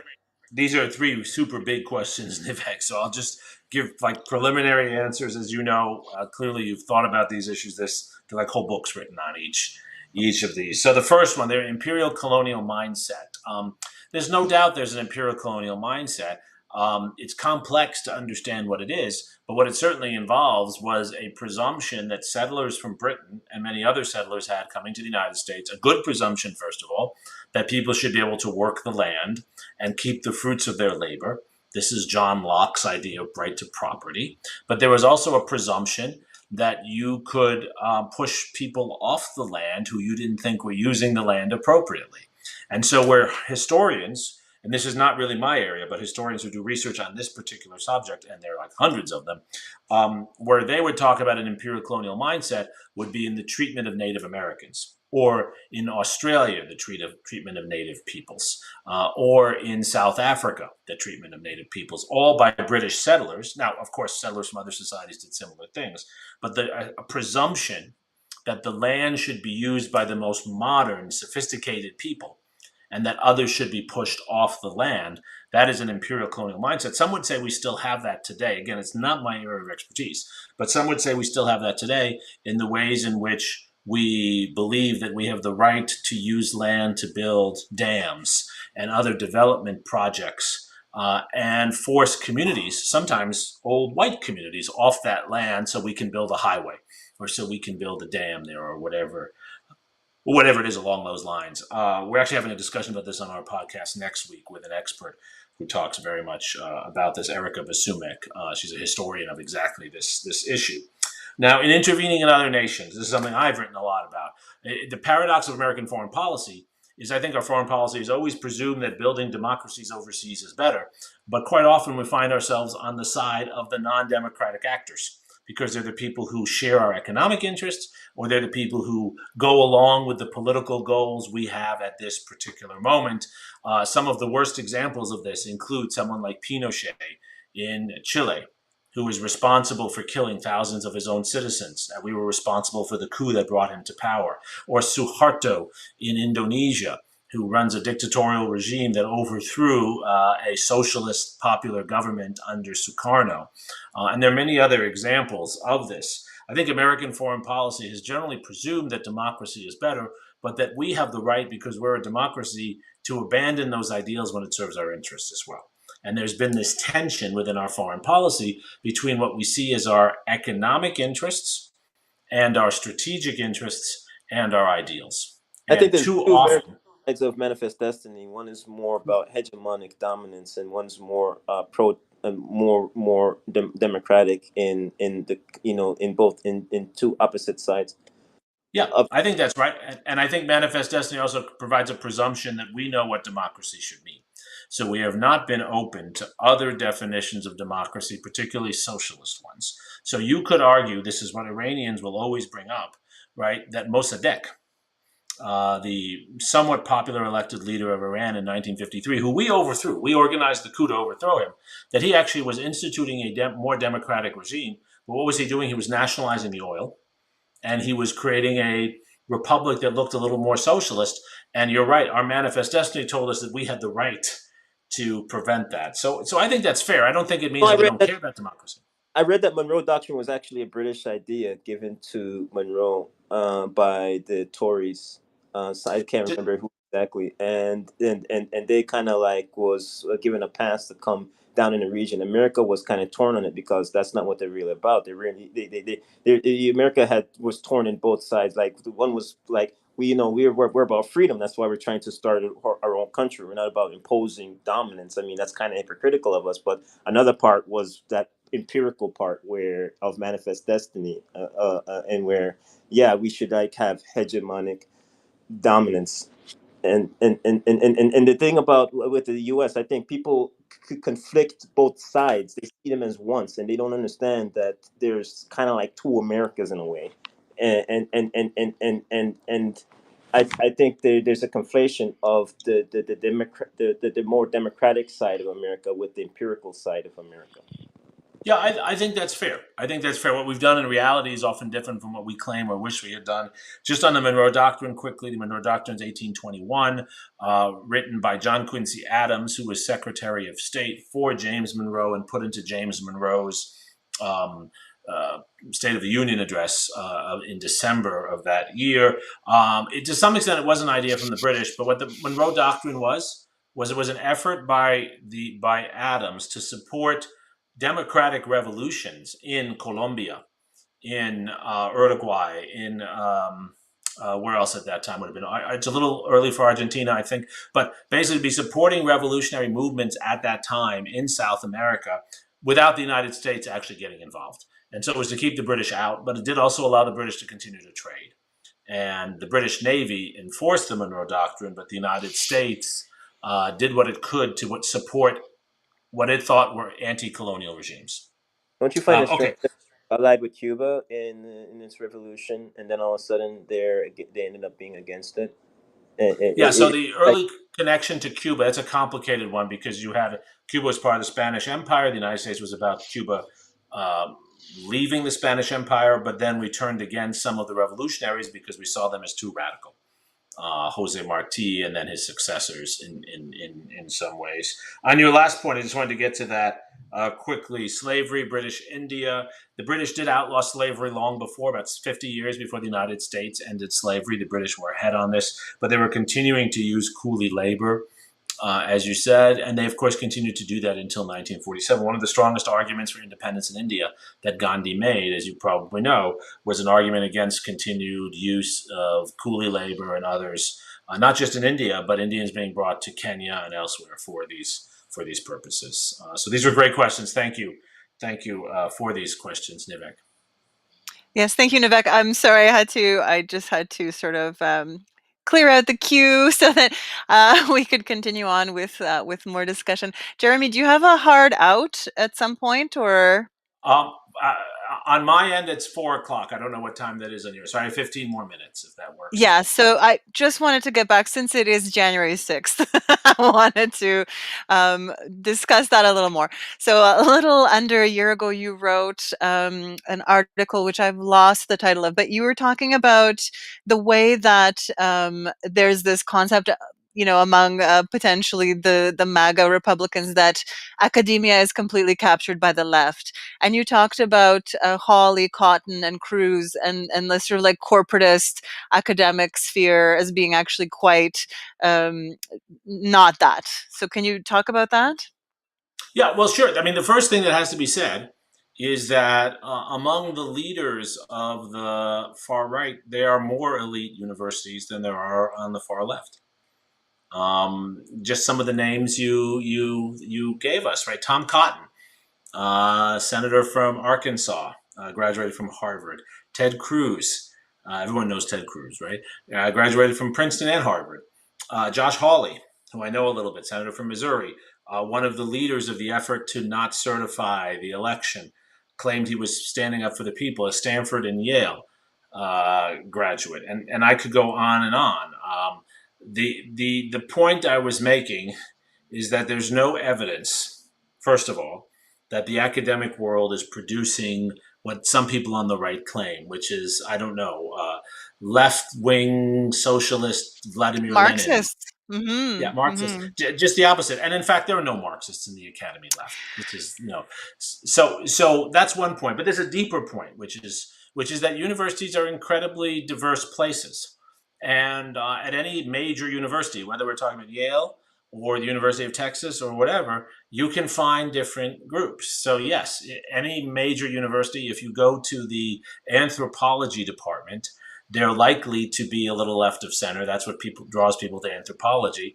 But if you go to the business school, you're going to find people who are free market, Milton Friedman capitalists, right? And engineers tend to be a little right of center too, actually, in many cases.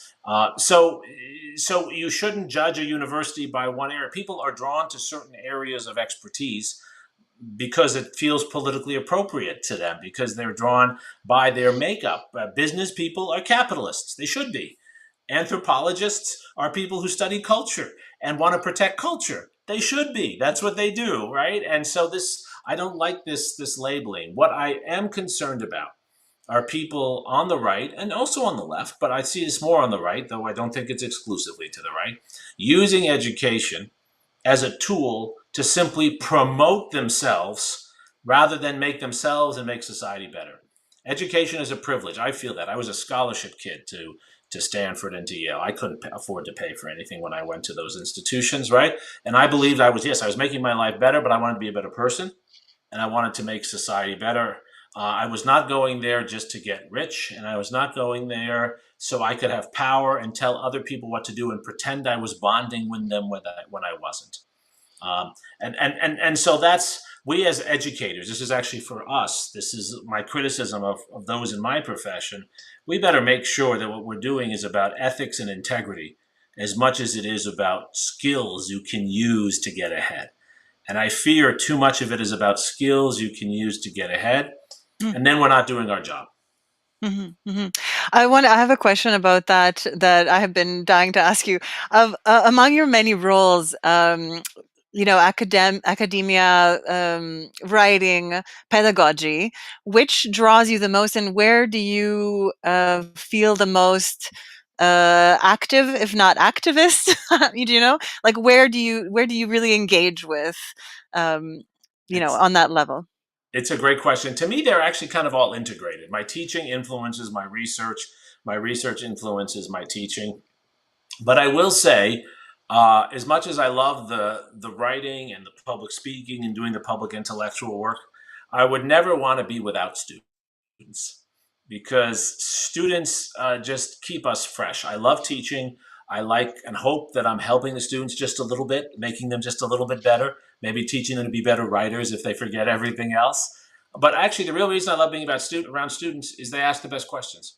They keep us intellectually honest. Most students, they're not Democrats or Republicans. They just want to understand things.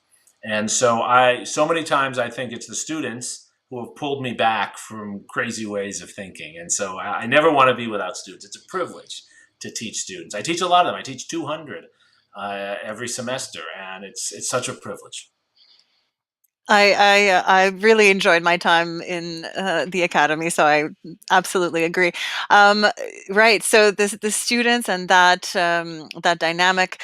We have a question going back to the discussion of like what is happening at our institutions of higher learning. In the chat, talk about the history of cultural Bolshevism and the history of these anti-Semitic. I'm assuming they meant anti-Semitic talking points. Well, I mean, I'm not exactly sure what cultural Bolshevism is. I've heard the term. I'm not exactly sure. Maybe the questioner can elucidate that more. The anti-Semitism, I think there is some of that on university campuses. Unfortunately, there always has been. Some of it came from the universities. Stanford, one of my alma maters, just recently apologized for continuing to discriminate against Jewish applicants until the 1960s. So some of it is an old story. A lot of it now comes from groups who are angry at Israeli policy, and they have reason. I share many of their criticisms of Israeli policy, but they want to penalize Jews or Israelis, many of whom actually oppose that government's policy. I think it's of a piece with identity politics, which I reject. I don't think you should judge people by their race or by their religion or their culture. And it's too easy on both sides of the aisle. It's too easy for young people who are not even Democrats or Republicans. This is a kind of intellectual immaturity, right? To judge someone by the category they're in and by who they are and what they stand for. And that's what I try to resist, actually. It's what I try to teach students not to do. Same. I totally vibe with that. That's why my only in like on all the socials, my only bio is always non-aligned. And maybe if someone is a student of history, someone might know what that means, what the root of that is. But yeah, just the resistance of hegemonies, intellectual, geographic, political, economic, etc. I think that might be that's my way through this world, and I can recommend it to others. So just since we have a few more minutes left, is there anything that you would really like our listeners to know or consider when engaging with these topics, when engaging in political discourse? Yeah, I have a couple of things, a couple of rules I try to apply to myself, and I don't always follow them. I'm trying to make myself better at doing these things. So I don't want to sound like I'm on the mountaintop telling people what to do. But these are things I'm trying to do more of. I think we would all benefit from trying to do more of these. And maybe some people have ideas about how we can do these things better. First, I do think we have to be fact-based. There's too much bullshit circling around in our society. That's always been true. My new book is based in part on reading newspapers from the 1860s and 70s, and they're filled with all kinds of nonsense too. In fact, old newspapers are like Facebook pages today, because most newspapers had one or two reporters, and then they just aggregated stuff from other newspapers. So look at an old newspaper, you're looking at an old Facebook page, right?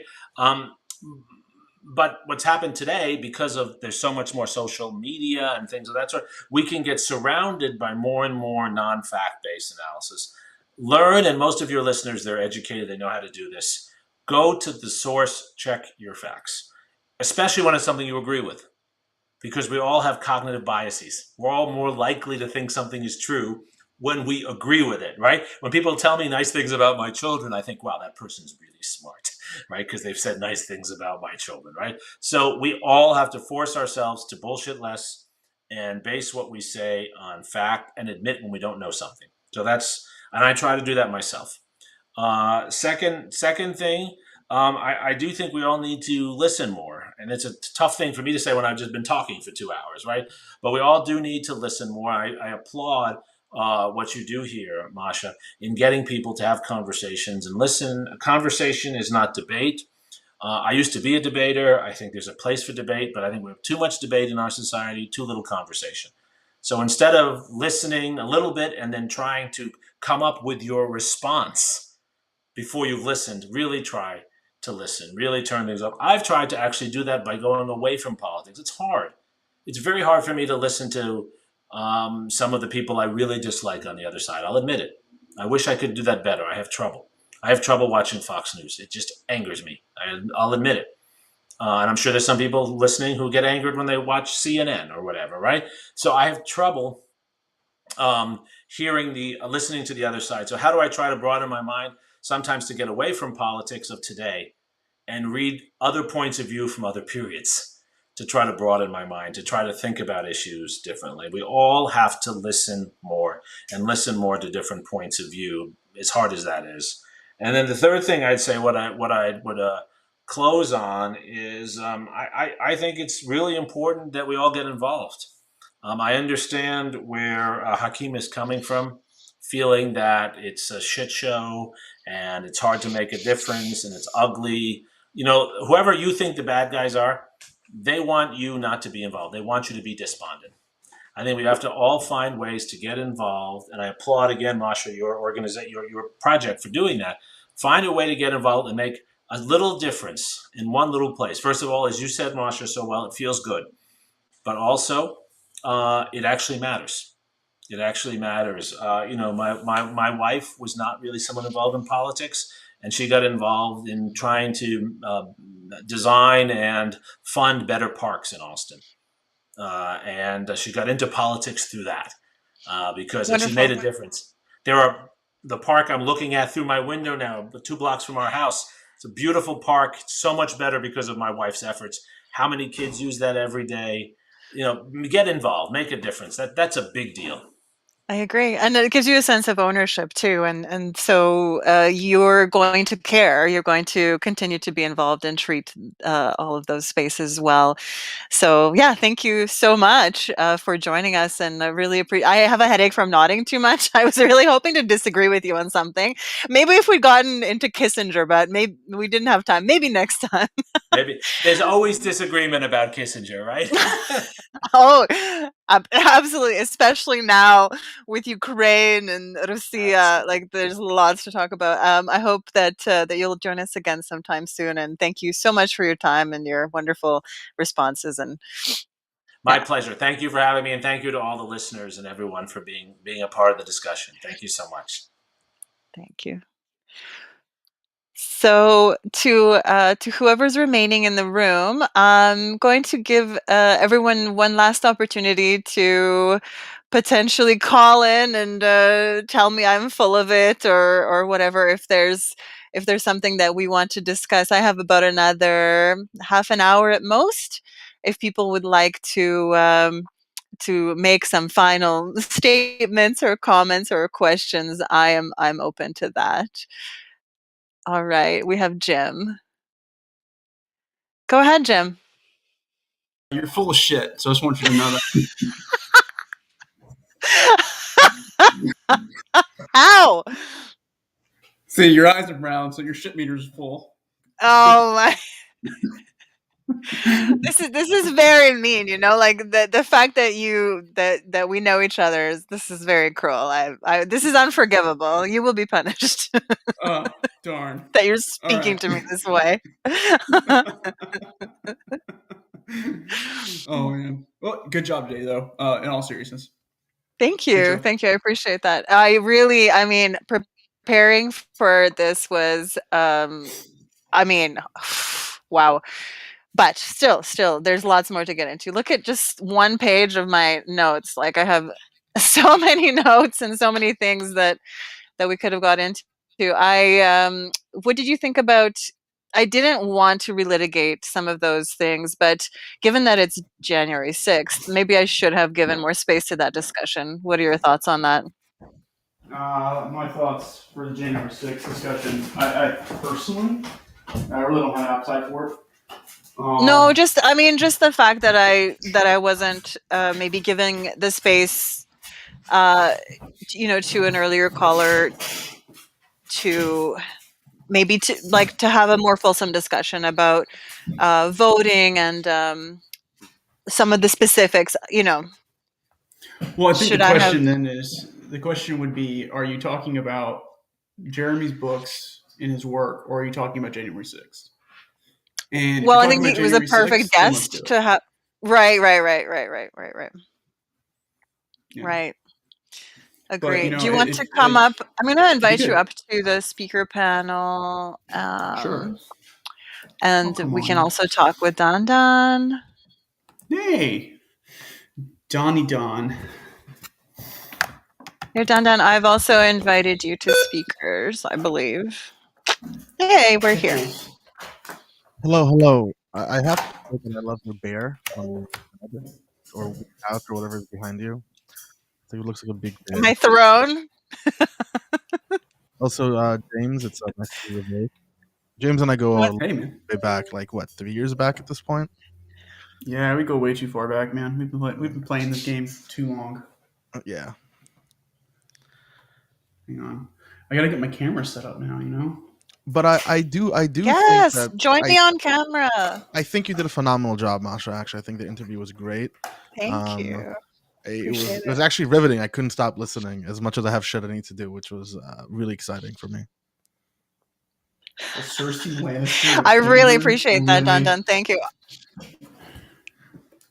I am not the Cersei Lannister of Pangburn. How dare you?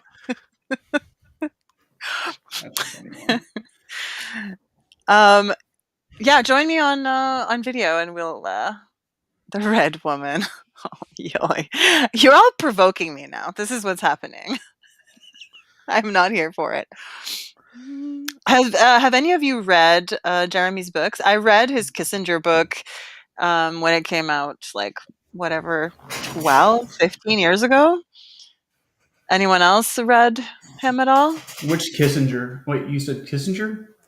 Yeah. He wrote a book called Kissinger and the American Century, which was reading on the reading list for a course I was in at the time. No, I actually don't know much about Kissinger. Oh, really? Yeah, okay, well, I really don't. I'm very ignorant on that topic.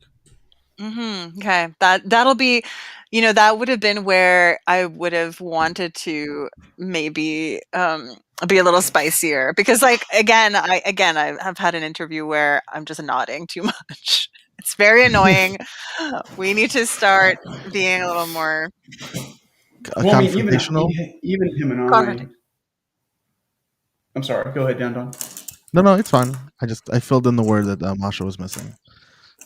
I mean, to some degree, I know him and I probably disagree just because I was picking up on, for me, he had certain terms and definitions and the way he was framing things, and I was you kind of saw that in the first part in the background of Miss Rachel. I don't have Miss Rachel on anymore because now I'm upstairs in my little space, but I think him and I would have definitely disagreed at some degree, especially when we're talking interpretation of history, potentially. But other than that, I mean, it was like we still found areas that we agreed in, like increasing the House of Representatives to be more reflective of the American people. We spoke about that a year back, James. If I don't remember, we spoke about the Yeah, issue that's of an idea I'm pretty representation. much kind of hung on. Yeah, we talked about that on your show. Yeah, that was really cool, and I was really glad to hear you bring it up. Okay, that's something I'm extremely passionate about. Most of my like local political work is focused on that voter enfranchisement. So you Yeah. know quite a bit about that. You would have been. I wish you had been in the room when Jenny and Jeremy were speaking. Did you catch any of that? Oh, I listened to all of it. Oh, okay. What are your thoughts on that? On that voter fraud narrative, gerryman like, well, let's treat Well, this respectfully, but like, what do you think is happening there? I think that what we are seeing is what people do in general, which is they use their reasonable faculties and they construct a story and a narrative to explain their living situations and the situations what's going on in their environment. And I don't blame people for feeling that they are not represented. I don't blame people feeling that they're isolated from their community and that there's some sort of thing, power, force, institution, or person behind it, because that's what we do. We try to find autonomy, we try to find anthropomorphization, we anthropomorphize things that affect us that we can't explain.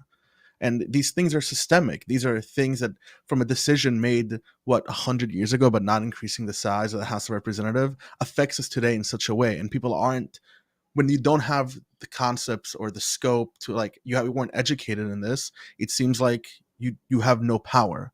But I think the real way to solve that is say, because it feels fruitless, I have to go out and participate. I have to change it because we still have these mechanisms here. That's like my angle, my optimistic angle.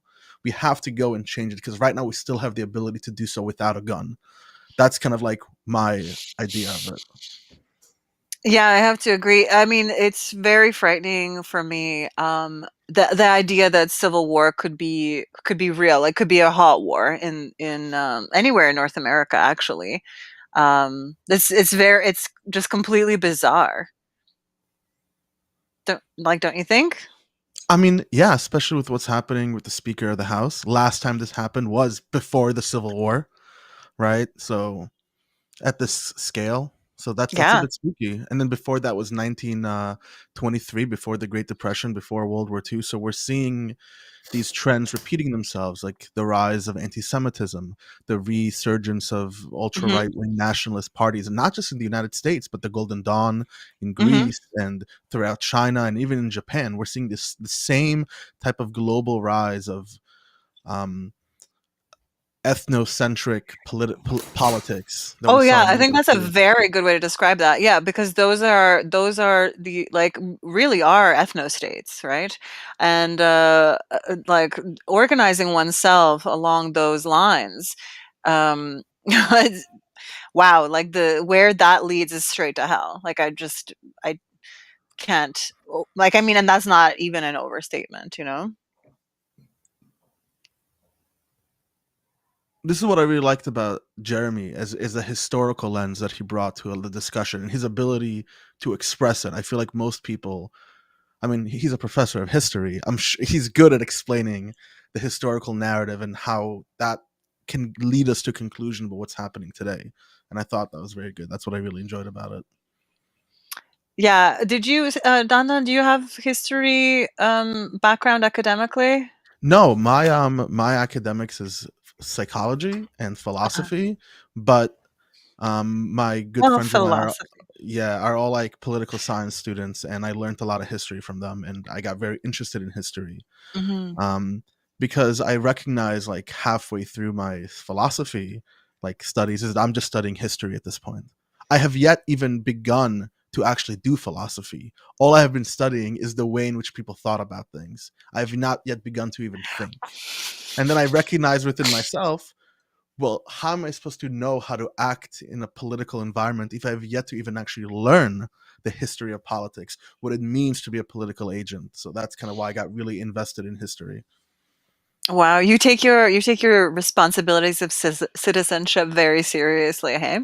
I do. I'm a nerd when it comes to that. Yeah. I respect full respect for that. Hakeem and Jim, and I've invited Nivek to go ahead, and Nivek has called in again. So if anyone wants to join the discussion, please go ahead. Yes, Jeremy. I was wondering about your view on the role and how Cuba is played, because when I was mentioning how the U.S. fought for its independence, there was also a part of the U.S. that wanted Cuba to become a slave colony, and the South wanted it to be a substitute for that in transferring slaves there and having it be a slave state. And I was wondering if wondering your thoughts on that, because it's kind of like Cuba was kind of becoming that because it wasn't really owned by Cubans its after they overthrew Spain. It was pretty much an extension of America, and and people were. It was pretty much a vassal state and exploited labor and resources, and it seems like Cuba is a big play with America till this day, beginning back from its revolution of Spain. And it's funny like how conservatives were against the immigrants coming in, but like with the wet foot dry foot policy, they they they they they, they they don't have an issue at that point, because a lot of Cubans, they come in, they vote conservative. So Um, it's pretty okay. I'll shut up. Go ahead. No, no, Nivek, sorry. I think that Jeremy appearing in the speakers still is an artifact rather than that he's not. I don't think he's actually here anymore. He had the 2 hours to give us, and I think that it's just his icon is continuing to appear. I don't think that he's actually still in the speakers, unfortunately. So, does anyone want to discuss that? So Cuba, yes, there was interest in Cuba before the Civil War, but it was still handedly in control of the Spanish. The Spanish were, fun fact, the Spanish actually were the last of the colonial powers to let go of their colonies. Um, Cuba, though, doesn't come into play really for America in a profound way until 1898 with the Spanish American War. And that's when America becomes its own imperial power, because in one fell swoop we gain control of Cuba, we gain control of the Philippines, we gain control of Guam. I think it's really where we get our territories. Um, and then my details are fuzzy on Cuba in particular, but then we have like the Bay of Pigs incident, and we have this Kennedy esque type of thing, and I would say there's probably an American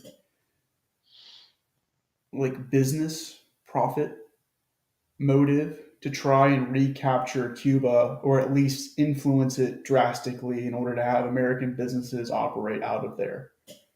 The Again, that's colony more probably slave some kind of state, the Northerners speculation. against it. This is after the Civil War, like way after the Civil War. And to say that Northerners were against it, Kennedy was not mistaken. He was a Catholic from the North, if I'm not mistaken. No, I was saying that they Austin. to include them into the union, and I'm reading it. I'm looking at it right now, like the historical context. The Northerners were against that. What time frame was this in?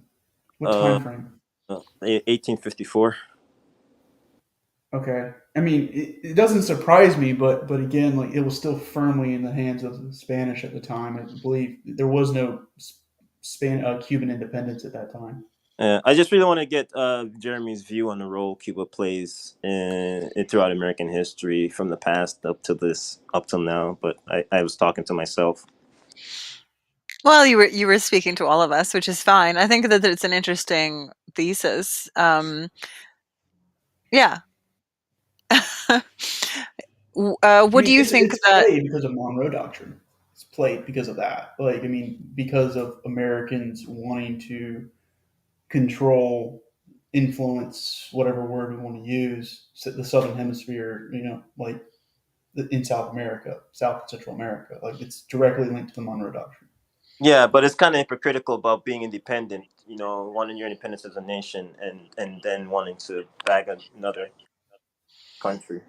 And I mean, if it's based off of national interest, I think anytime you start talking national interest, a lot of things become hypocritical.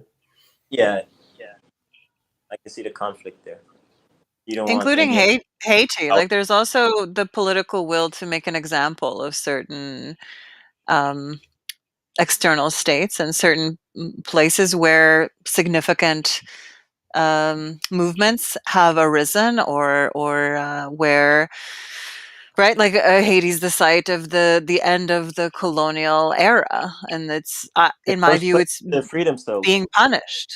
Mm, before America got its independence, yeah.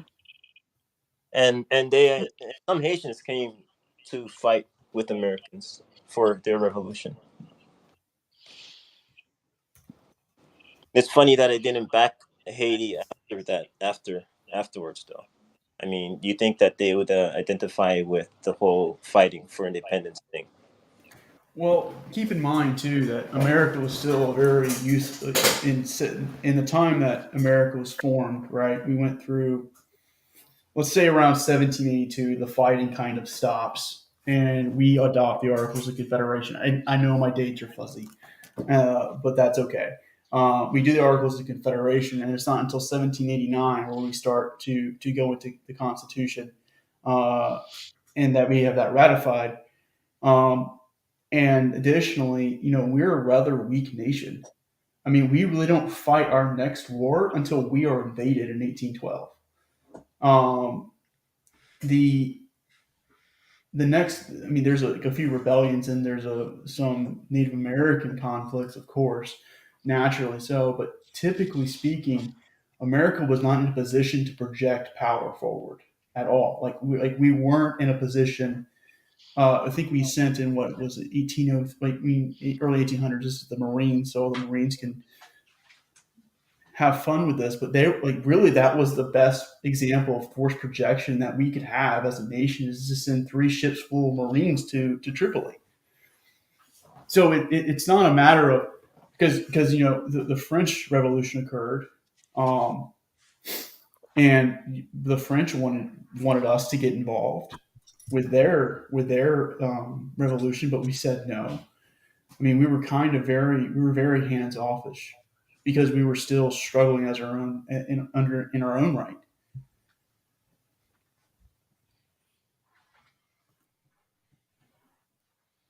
I think when we look historically at the failures associated with imperialism and weaker countries having issues, I think that we had an opportunity as a globe to address these issues post World War II.